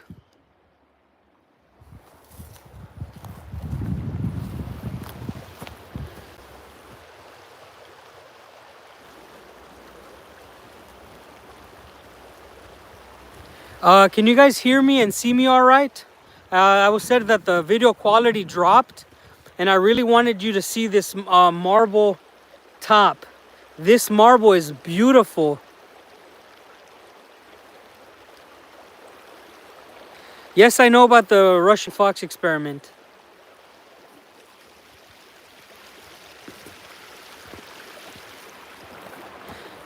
Okay, let's look at it again. For the people who wanted to see what this marble rock looked like.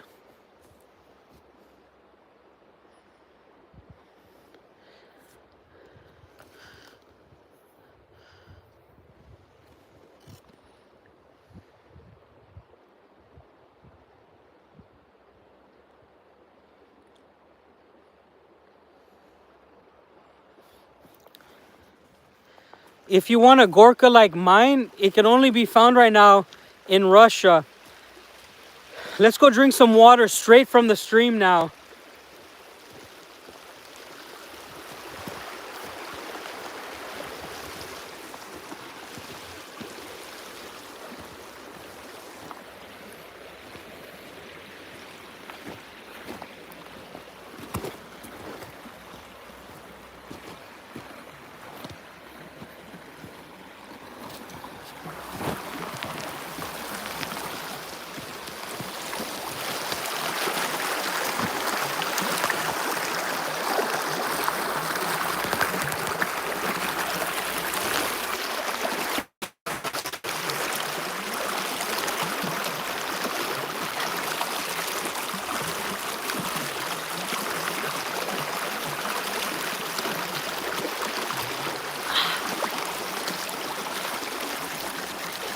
Thank you, Ginger.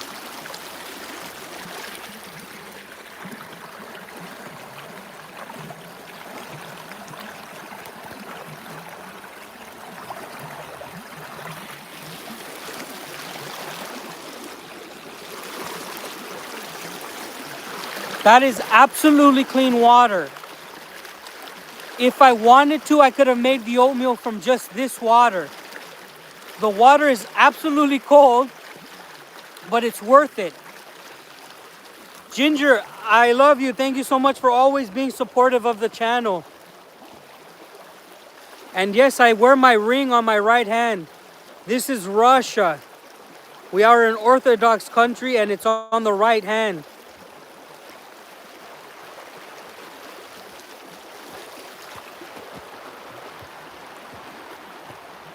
So happy that it worked, Ginger.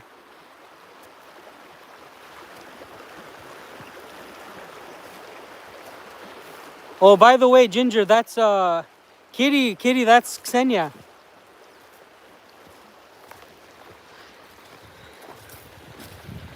I'm going to be building a house. Thus, I'm going to build a house. I'm not building it yet.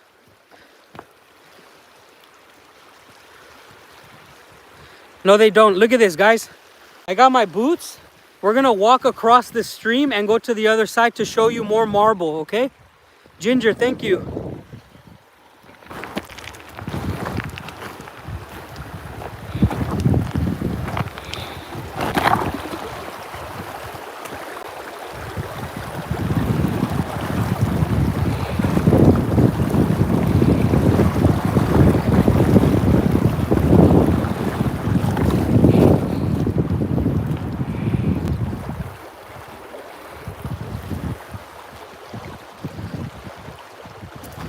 How is the internet, by the way? We're in the middle of nowhere, actually. We're actually at the farthest point of our town. Nice.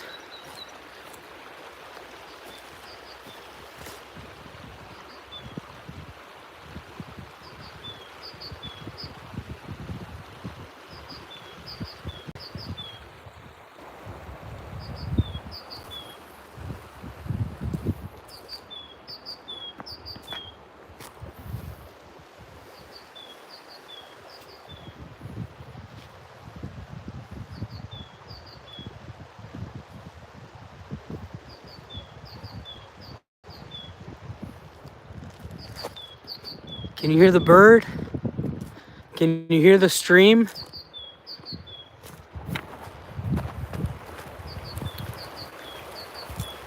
Jesse, if you come to Russia, if any of you come to Russia, you're welcome here to this corner of Russia.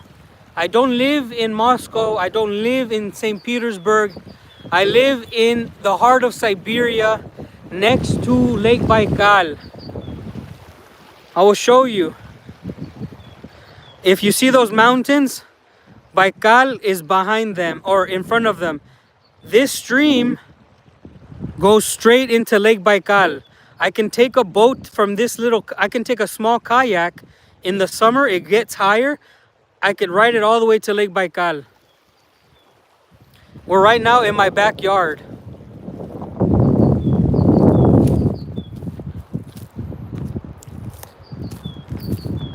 Look at this graveyard of marble.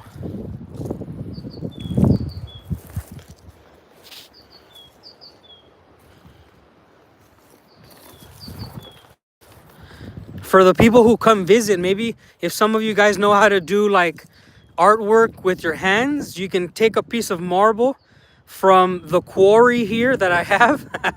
I have my own personal quarry, and you can do something. Look at these giant pieces of marble.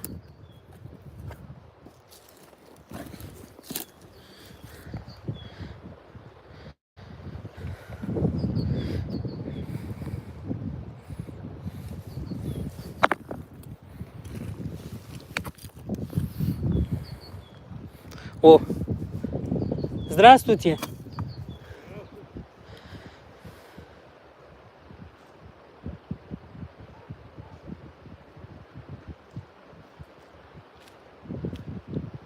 There it is.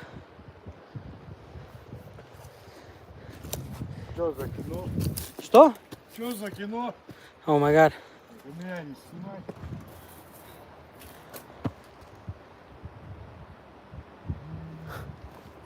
We have a local guy. I have to stay away sometimes because my Russian is not good enough. But somebody asked about dead wood. You can technically take this and use it.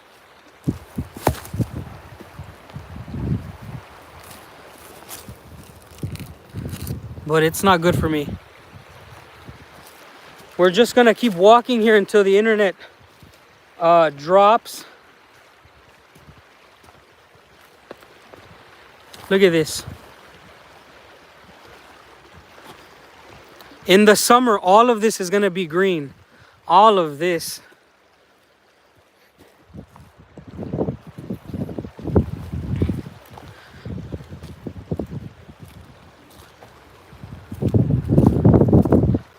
I'm gonna take you to the beginning of the split of the twin streams. I'm going as far as I can into the backyard. We have a wild dog out here. Wild dog in Siberia actually become feral really quickly. Wild dogs in Siberia almost revert back to being wolves. You see that? You see that wild dog?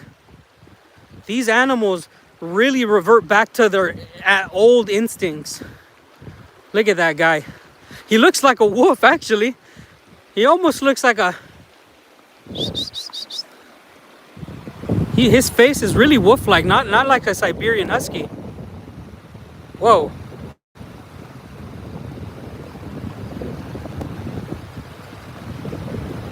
That was interesting. They survive in winter by sometimes hunting as packs, believe it or not. The wild dogs of Siberia hunt, they fish, they do a lot of things.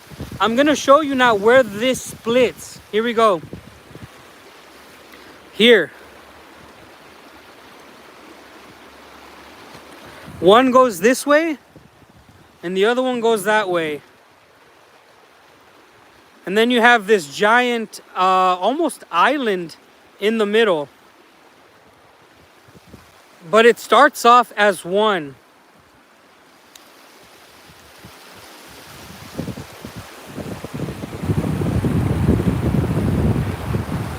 Yes, the animals here, if they don't survive their first winter, then they will be dead. For sure, if they don't do good in winter, they'll be dead by February. If an animal survives February, it most likely will live at least 1 year. A lot of the street dogs that we have here, you won't see them grow up because they don't survive the winter. I will show you this same spot in summer, guys. Remember this live, stay with this channel through the live until summer, guys, and you will get to see exactly the same location with so much green. It won't even look like the same place. It's gonna be absolutely beautiful. Now we're walking back to the plot where I'm gonna finish telling you guys the cost of everything. I'm gonna give you guys the cost of the future plans that we have. For now, enjoy the sounds again of nature.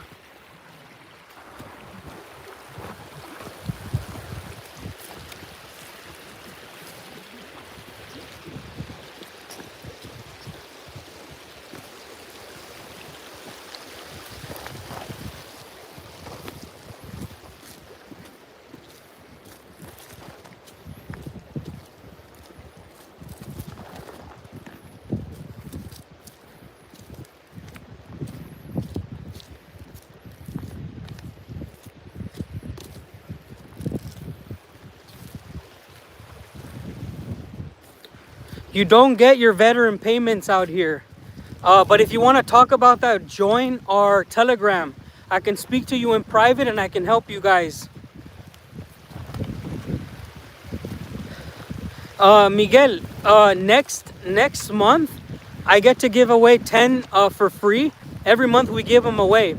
But listen, if you're a veteran and you want to visit Russia and you want to use your VA benefits, contact me at the Russian Experience Telegram. We had it I need I don't have it. You can contact me at the Wild Siberian on Telegram directly. Привет. Re Reviata is Moskva, something like that. Moskva.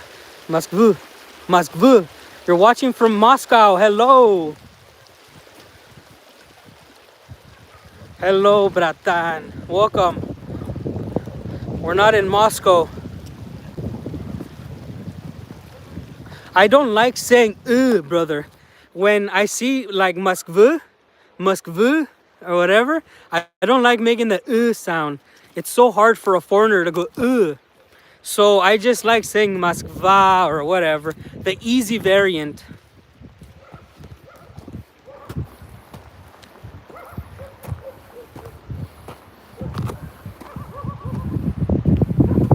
Moskva. Look at these dogs.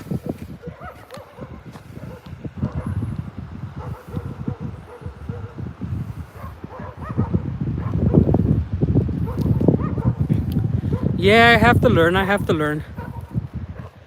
We're walking back to the house now, and we're gonna finish off the questions about costs.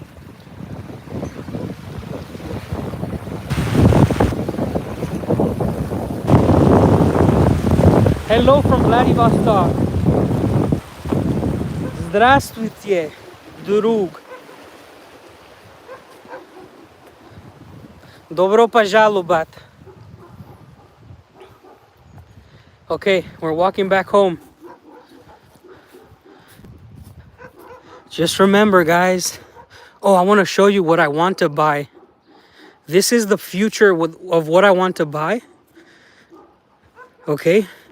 And if I can secure this, it would be insane. Okay? This is where I want to grow the food for the people.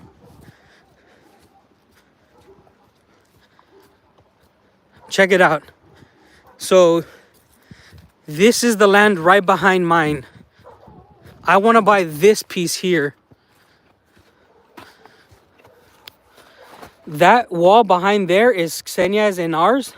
I want to buy this piece to plant for people, and so I can drive my car back here. So if I could just buy this plot, I can walk straight to the rivers from here. I can just walk straight to the streams. So I need to buy this. I need to buy this plot of land. I'm being selfish, but I really want it. That, or I can buy the Diadushkas. You know what, Simon? I reckon, like, I haven't even asked them, but I'm really tempted to already put an offer because it would connect me straight to the streams, and that's the goal. We'll see. We'll see what happens. I have to find them. It's a small piece of land, but it's very strategic.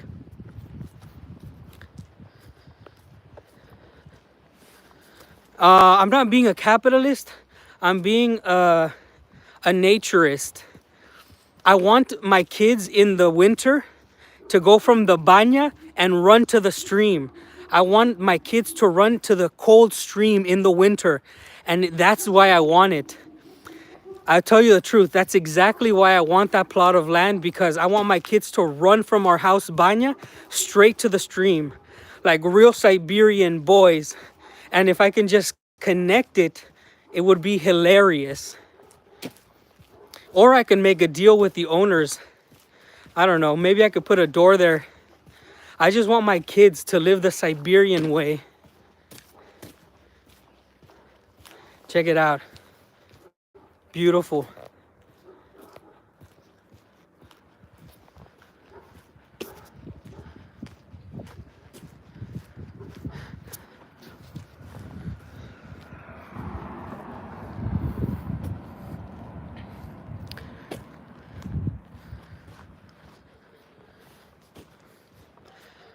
Okay, yellow snow. Goodfellas being funny. Hopefully the fire's still on so I can warm up my hands a little bit. By the way, I told you guys, some of you guys say you want to visit. If the dream of one of you guys is to see the lake, in the future, we're trying to have quad bikes. We're trying to have stuff for the lake, like maybe bicycles for the lake. But we're going to have quad bikes. We're going to be doing tours around the mountains. We're going to be doing tours around the lake. And essentially, next year is when I'm starting the tourism packages and stuff like this. And I'm sure nobody can beat the prices that I would give, because I do it mostly for the love of showing this to the world. Because I care about showing Lake Baikal and the beauty of Russia.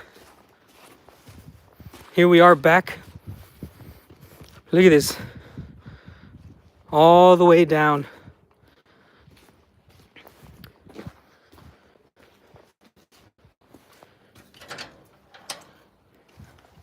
No, wait, Terry, you've been with us since 6,000? That's amazing, brother. Thank you for the support for so long. I think our fire's gone. Okay, so time to talk about this wall. Okay, this is not a shabby wall at all. We wanted to build this wall so it would outlast Xenia and I. So you can see it actually has a foundation. The concrete goes into the ground, and this is metal.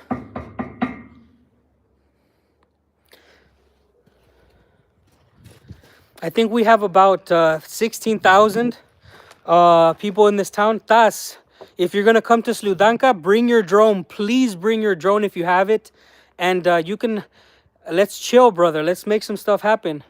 This is a very, very well built wall.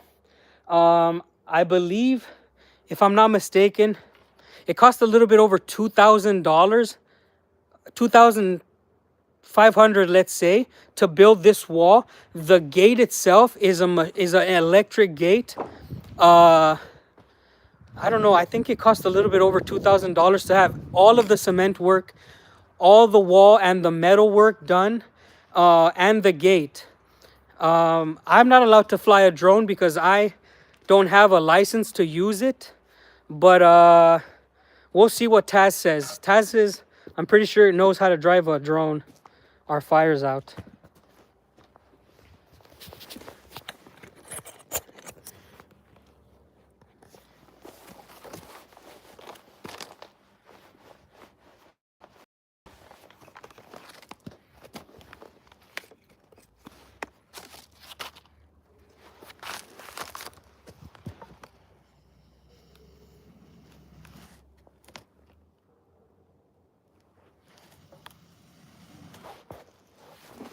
Our fire's alive. Guys, I forgot to tell you, I have special news and I forgot to mention. Hold on to your socks. Please, if you're a channel member, spam, which emoji? Can you guys spam the Putin cell phone or the telephone emoji if you're a member? Spam the telephone emoji. I got some amazing news with you. I got off the phone with someone very special. I'm about to share with you some groundbreaking news, sorry. A lot of people have been asking for this. Please, if you're a member, put on that Putin telephone because it is gonna be popping right now. I have some news that is going to be affecting this channel.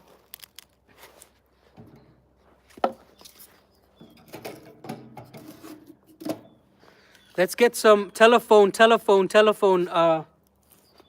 emojis on here.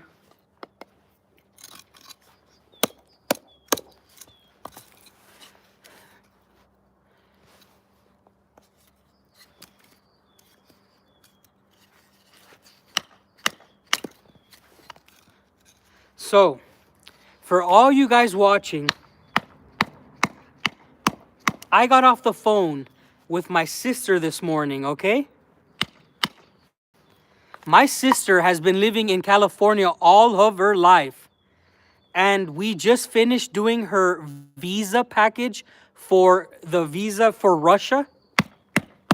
So for the first time in my life, I'm gonna have a real family member come visit me in Russia. You guys probably saw this sister. I did a one video with her in the United States. And for the first time in all my life, my wife is gonna meet one of my sisters, one of my siblings. My sister's gonna be flying in the end of June, and she's gonna be here all the way till August. So I'm gonna be giving you guys videos about her visa process. So there's gonna be a lot of content showing you guys what it's like starting from zero, because my sister is brand new to the country. She's gonna be giving her her experiences, so it's not gonna be just me anymore. She can tell you exactly what's been happening, what the process is like.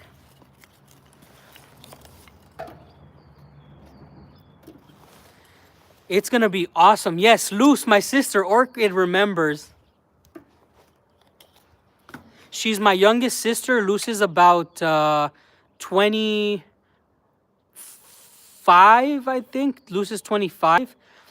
She's my youngest sister. I think she's single. So if anybody here in Russia wants to wife up my sister so that I could have family here and more people can come, yes. If you're a good young Russian man who is kind, I will be taking applications for my sister, to date my sister. Hey, what's up, Mr. Wonderful? Welcome to the live. But I'm just kidding. I'm not gonna sell my sister off like that. Arlene, welcome. I am so excited about that, man. It's like I've been waiting 3 years for my family to come visit me, and finally, my youngest sister is able to fly out here.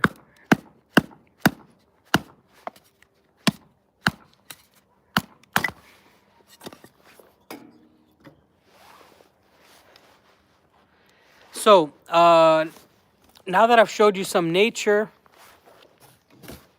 now that we ate some oatmeal, my sister is absolutely excited. I was going to tell you guys, go ahead and ask me some questions. My sister is, I'm going to buy her a ticket to Moscow, the Green Goblin.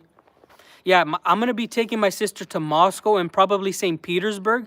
So there's going to be content from the cities. I'm going to be leaving Siberia, and we're going to show her for the first time. She's going to see Moscow for the first time, maybe St. Petersburg for the first time, and we're going to be recording all of this. So this content this summer is going to be absolutely different than what we used to do, like building stuff.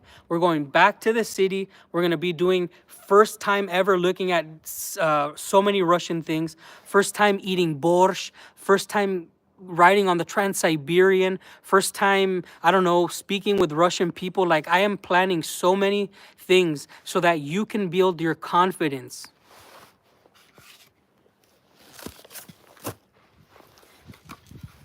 If you guys are trying to come to Russia, Luz's experience is going to be a really good experience to watch, because she's just a California girl.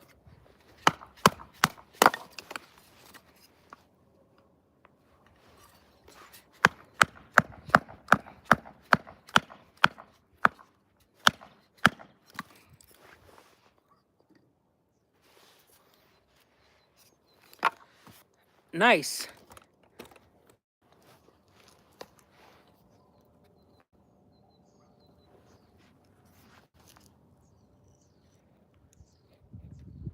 Anybody can visit. Dan S is 15 minutes from you. Can she visit you? Who?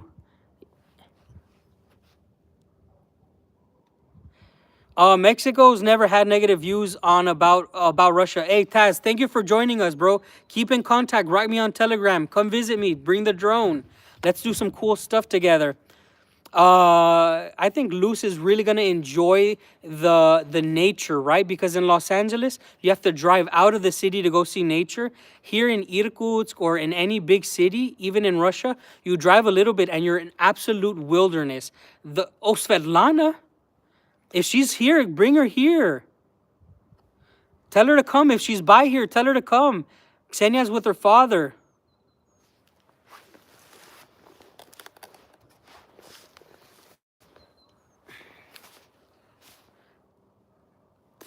My wife is gonna get her Mexican citizenship here soon. Right now, when we go back to Mexico, we are going to. We're thinking about something with Mexico, okay? But I don't want to talk about that yet. But yes, Ksenia is gonna be getting her Mexican citizenship in the future. By the way, Simon, send her here to the plot. She can drive in if she wants. And I think that culturally, Mexico and Russia are very, very similar because they're very conservative and old-fashioned. Societies in Mexico are very conservative and old-fashioned. The Russian are very conservative, and so is Mexico. Like, there's not a big difference between how the societies work. Mannerisms, of course, are way different, but the main thing is that Russians are conservative naturally. They're not conservative because they're being told things. They're just naturally conservative. And so are Mexicans. Yes, both very conservative Christians. There is not a lot of brown people here. I'm probably one of the brownest people I've seen in this town. I don't know. I just feel that from a culture wise, I think that Mexicans and Russians perhaps are one of the best fits in all of like nationalities. And I'll give you guys a story. When I was in Moscow, they wouldn't shut the hell up about how good of a time they had when FIFA was happening because Mexicans were partying with the Russians. So this tells you exactly why Russians are made to be with Mexicans. The Muscovites would not shut the hell up when they said, "Oh, you're Mexican, man, the Mexicans went crazy." It was hilarious. And they had such a good time. And I think that Mexicans and Russians, when they drink, it's the best time. Hey, it's Anthony. No way. Anthony, brother. I just seen your comment, 100% true. Yeah, by the way, I have my buddy here. If you're still watching, Anthony, I did a video with him having a great conversation with him. I will be sharing a future video that I did with him. It should be coming out here soon. Dude, it's so cool to see you here. And I want to be making a video with him because if you're not subscribed to him, he is a really good guy, squared away guy. He has content in Russian and in English. His Russian is incredible. His channel is popping. A lot of good information there. But yeah, we made a video together. Hopefully you guys get to see it. I'll be sharing it.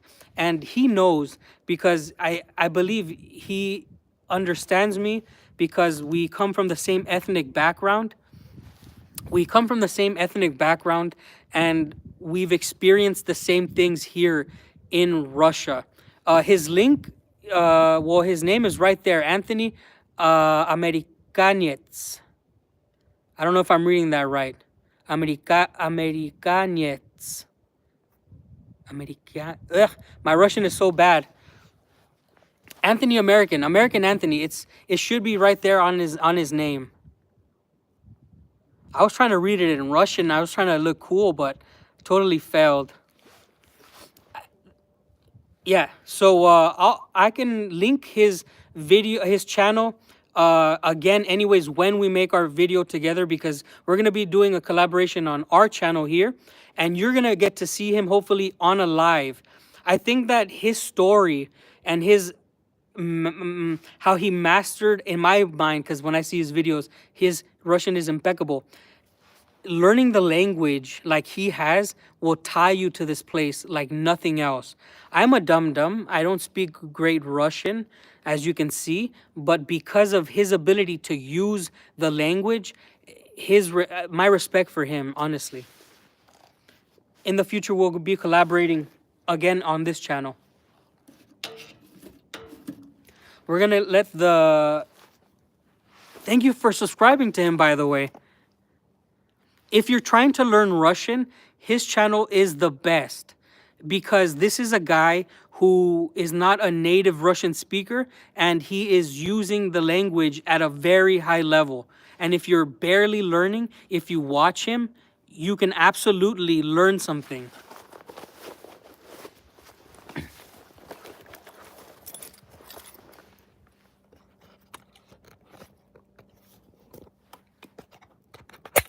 Some people are already subscribed to him. I guarantee it. They have to know him. A channel like that is freaking awesome. He's Mexican American like me, and essentially we are agreeing that Russia and Mexico and Mexican American people, or even other Hispanic people, we fit in really good in Russia. Our lifestyle, the way we carry ourselves is very unique. Very unique. He was in Russia. Right now, I'm not going to say where he is. That's his business. But I can say that he was in Russia. And hopefully when he comes back, he comes to see us here in Siberia.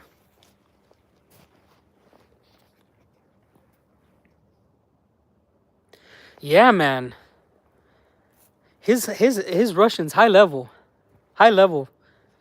I don't want to freaking put him on the spot. But when I watch the videos that he makes, I'm just so proud to know that someone has taken the time to learn it like he has. That is the old gate, you see? And this is the new gate. It's freaking crazy. We keep the old gate there for now as a memory of the work. I was building that gate with my friend last summer. And now we had this one built. Rob, what's up, bro? Welcome to the live stream. Welcome everybody to the live stream. Yeah, so I have to say what we have left to do, it's going to cost me about... I told you guys I'm going to be investing $5,000 to $10,000 this year to do the foundation of the house, which is going to be here. Screw you, dude. Welcome, Emperor Penguin, to the... Oh, I wish we had the notifications, the alerts. We have some really cool alerts. Thank you for joining and supporting the channel, bro. So we're going to be spending about $10,000 this year on the foundation and the digging of the septic work. Welcome back from work, bro. So the overall house should cost from $40,000 to $60,000, but we're not building it all the way, so I feel like the hit's not gonna be so bad for us, right? Because we will be living in the house even when it's not 100% ready and complete. Okay, so I'm gonna tell you right now, it's gonna cost me about $50 or $60 to get all of this trash out of here. This is old building that used to be here. A lot of you guys who know this channel know that we knocked down a building there. Okay, and that building, this is the remnants, all of this wood, and we're gonna get rid of all of this wood, and it should cost me $50, $60 to get this out. All right, now another thing that we're gonna be investing in is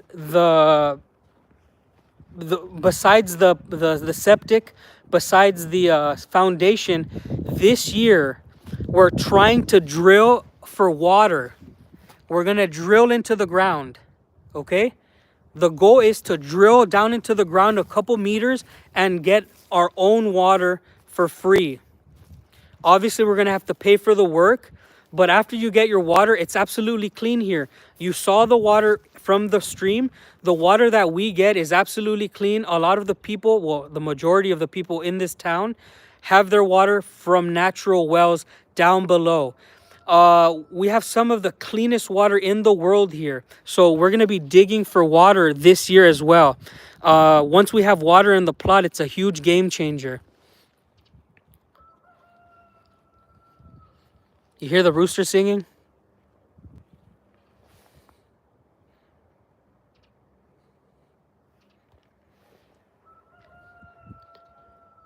So that is the projects of this year. This. I have had a couple invitations from people who live in Sakha or like in Yakutsk region. They have invited me to go fishing and hunting, but right now I can't risk doing any of that because I don't want to be caught with a weapon anytime soon. And I just need to figure out if it's legal for me to pay to go on an excursion. I need to figure all of that out. I even want to go to the firing range here for weapons in Irkutsk. I just have to talk to my buddies. It's all about connections and people who know the laws. All right. So here you can see the digging has already started last year. You see the work that we did. We removed a foundation, an old cement pad, and this is what's left. The house is going to be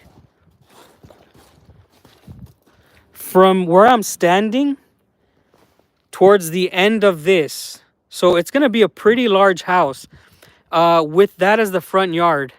It's going to be a big grassy area. Should be nice. There's our stove still burning. We're out here in the Siberian Oblast of Irkutsk for the people who are new to this channel. Please do, by the way, consider putting like. It helps out the channel grow. I'll be here for about 20 minutes more. I have to do some things inside. I'm going to show you one of my biggest investments that I've done. One of my biggest purchases. Dodge Hodler, man. Thank you. Of course it helps, man. Holy moly. Thank you, brother. I appreciate the support. And please, when such donations, ask me a question. I am really grateful for all of the support that this channel gets. I am really trying to be a channel of the people, a community that you guys understand.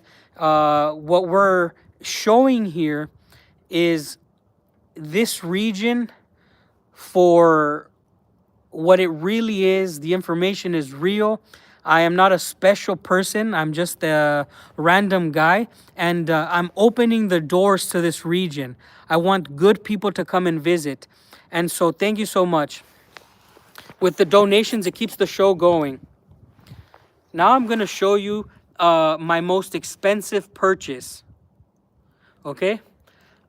I always go live at least twice a week now, Terry, by the way. I'm going to be showing you guys my most expensive purchase. 1 second, I'll be right back. This was bought last year.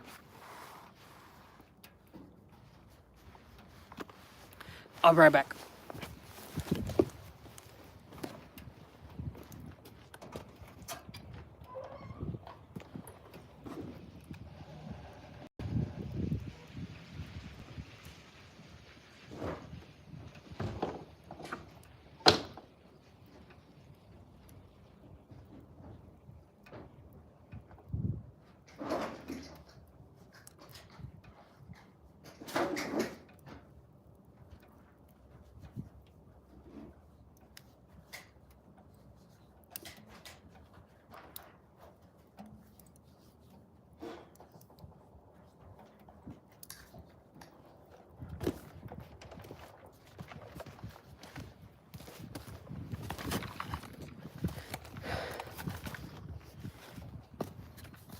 This right here has been...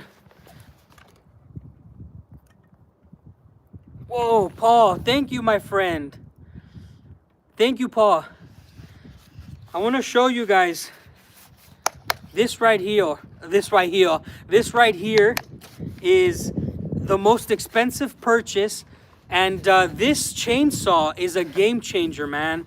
This chainsaw is the reason why we have to no longer spend hours and hours cutting by hand. All of the wall that you see behind here, we cut by hand. All of them. All of that wall was cut by hand. All of that. Every single board was cut by hand, and then I bought the damn chainsaw. And this is why we're making firewood with the chainsaw. But before we had this baby, everything was cut by hand. And the wall was essentially put up by hand. We bought big raw pieces of wood, and they were cut in pieces. But this steel chainsaw is gonna be used so much this year. We're gonna make firewood. We're gonna be building more raised beds for gardening. All of that, this thing right here is gonna be the main tool. I think that every Russian house, when you live out here in the outback, this is one of the most important tools to have. So I just wanted to show off this beautiful chainsaw.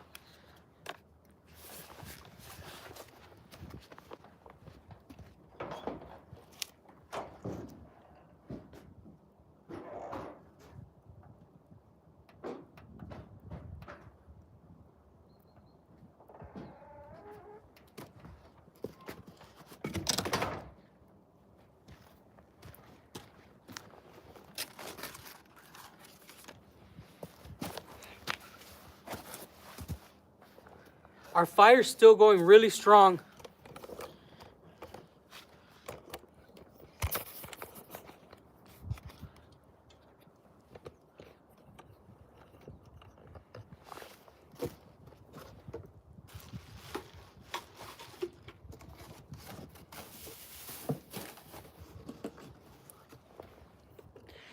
Feel free to ask any more questions.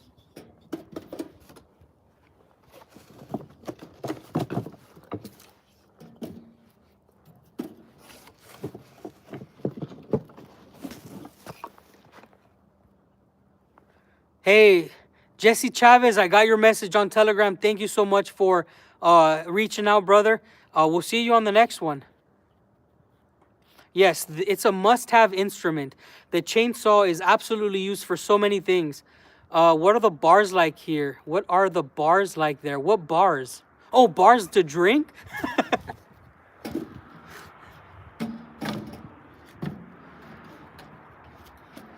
I mean, the bars, we have about 2 or 3 bars in this town. And if you can drink, it can be a good time, but I wouldn't suggest you try to drink with Russian men. I don't know anybody who can outdrink my father-in-law. I'm being honest, my father-in-law can drink vodka like if it's water. It's really strange. I don't know why, but the men here drink, well, not all men. It's just weird how good he is at drinking vodka. Now, if you want to take the challenge, I already told you guys, come visit and I'll bring the wheelbarrow. I have a wheelbarrow inside the house. You can come, we can make shashlik, and you can try to drink as much as him.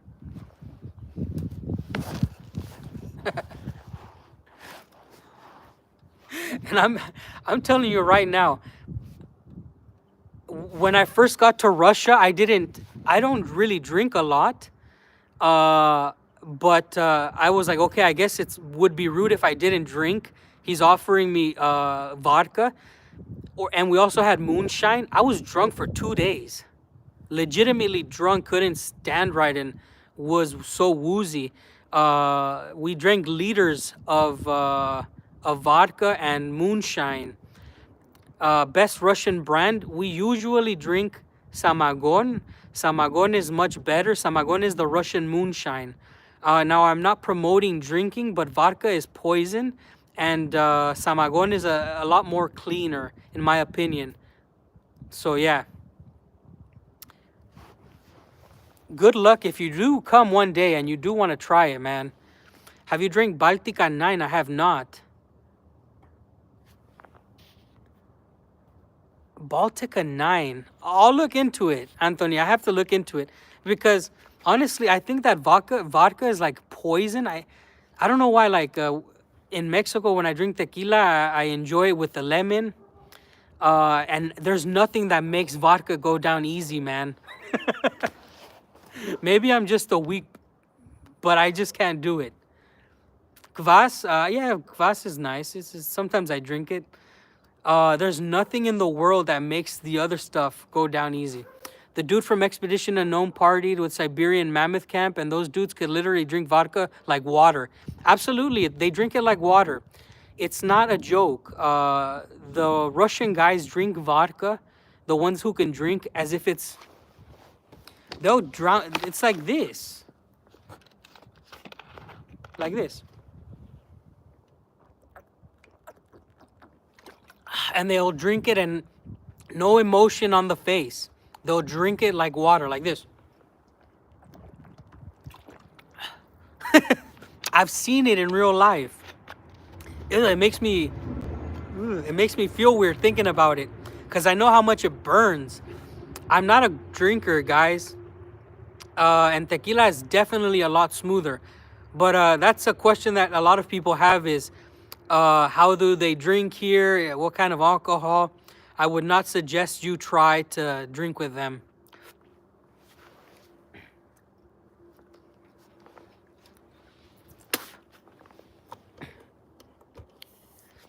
Can you please, guys, let me know where are you guys watching from right now? It's been a while since we've asked. Usually we used to have at least 5 continents watching. And I just want to know where we're at on this live. We've been rolling for about 157 minutes. All right, we have people watching from North Carolina. Let's see. Minnesota. Oh, okay. Los Angeles, Montana. Hello from Iraq. Yakutsk. Nice. Iraq. San Diego, Nevada. Oh, we have quite the variation of American states. Interesting. Greece. San Francisco, my man Beardy. Fiji, Vladivostok. Yes. Watching from Utah, my brother Semper Fi. Melbourne, Australia. Aloha from the Big Island out there in the Pacific. Angarsk, my neighbor from the north. Sacramento, Serbia. Much love and respect to Serbia. Cambodia, Vietnam. Sonora, Mexico. Viva Mexico, cabrones. Krasnodar. Washington State. Australia also. Nice. We have a lot of continents. Sweden. Do we have anybody from South America? I'm not sure if I read anything from South America. We have Europe. We have Asia. We have a South African in here who's in San Francisco. Bali. Nice. Algeria. Nice. We have Africa in the house for sure. So there you go, guys. This live has been so many countries. We have so many people in here. We've been streaming. Wales, United Kingdom, Panama. This type of lives, I love it, man. Because you understand that we're all here because of Russia. We're all here because Russia. I live in Russia. Some of you guys want to know about Russia. And essentially, we are the type of people who are breaking the narrative that Russia is a crazy place where we can't get along. And this type of lives changes the narrative. I'm pretty sure I named off at least and read off at least 10 different countries. And in the United States, every state is different.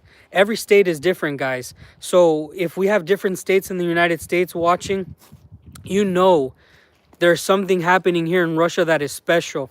I believe that we could be best friends. Russia could be the buddy of the entire world if they would just stop with the bullshit. Sometimes I say bad words, sorry. Sometimes I just get really tired of the bullshit. Check out the views. Look at this sun, okay? Beautiful. Just imagine in the future a cement driveway with the grass here, okay? Beautiful grass here. And watching the marble quarry with the clouds rolling in the back. Shh. It's gonna be my future. And when you guys come visit, I'll have the banya there and we'll barbecue. Okay? We'll barbecue, we'll go into the banya, we'll make some nice delicious shashlik, and we'll have a nice yard here to sunbathe.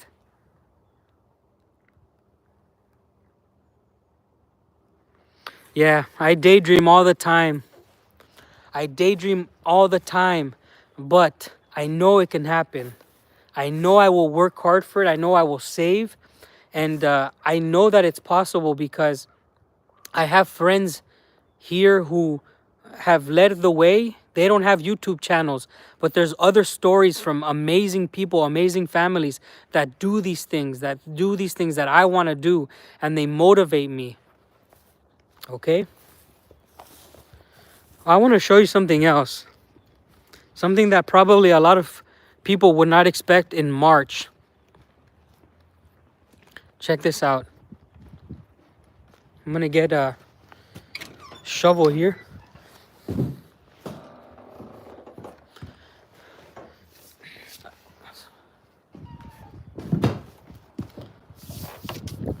So, a lot of people in March, they don't expect Siberia to be having what it has. But I'm gonna show you guys how fertile Siberia is, how amazing Siberia is. Check this out. This is my pride and joy of my entire land. I harvested all of this black dirt, soil. This soil here.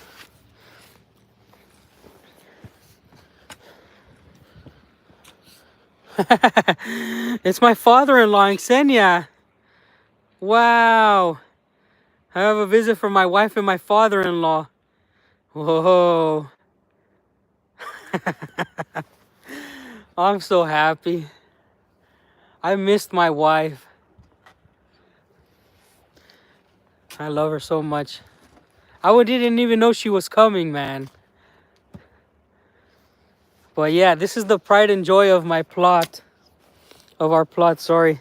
Is this really, really fertile ground. And for March, to have this type of soil is insane. To be able to do this in March is crazy.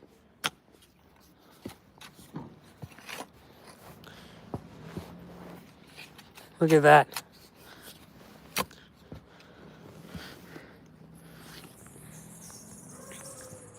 I didn't know Xusha was coming. Sushi, what's up? He's going fishing?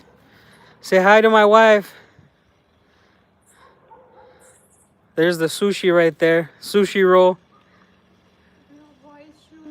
Oh my gosh. A special appearance by my wife. I feel so bad. She came, she has her white shoes on. You want to put your boots? I have to. Okay, let's get her boots. I thought you were ready to go home. No, babe. I'm on the live still. The water heated up really good, babe. Yeah, I saw it. Wow. I'm so happy she's here. Sushi roll. Oh, look. Sushi roll. Da. Моя жена sushi roll. When you lock gates, Huh? lock gates. Lock the gates? Why? Here. I think Svetlana was coming. Svetlana's right there. Really? Yeah. Oh, wow. Oh, my gosh. She made it, Simon. Oh, my gosh. We have friends over.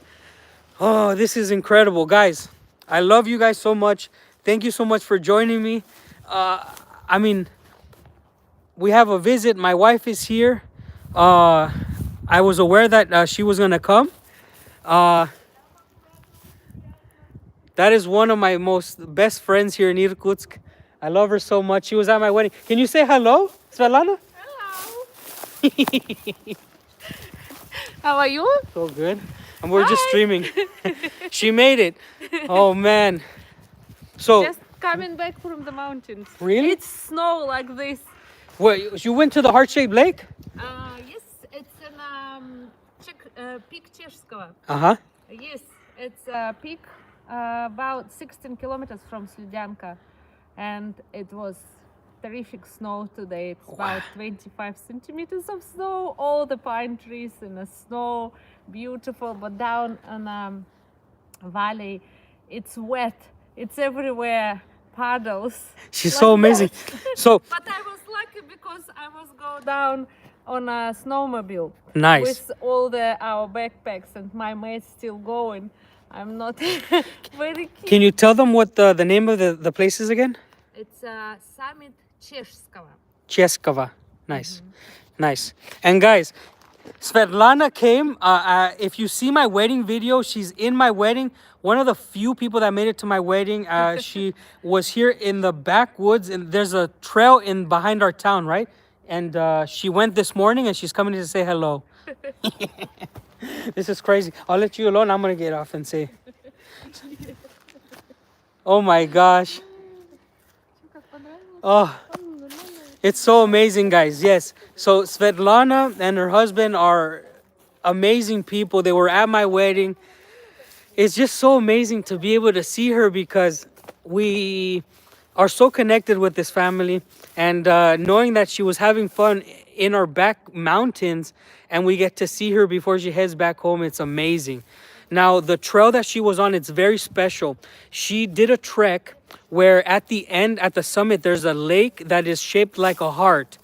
I think it's some place that I should be going to either this spring or summer, because when Luz comes, I have to go take her there.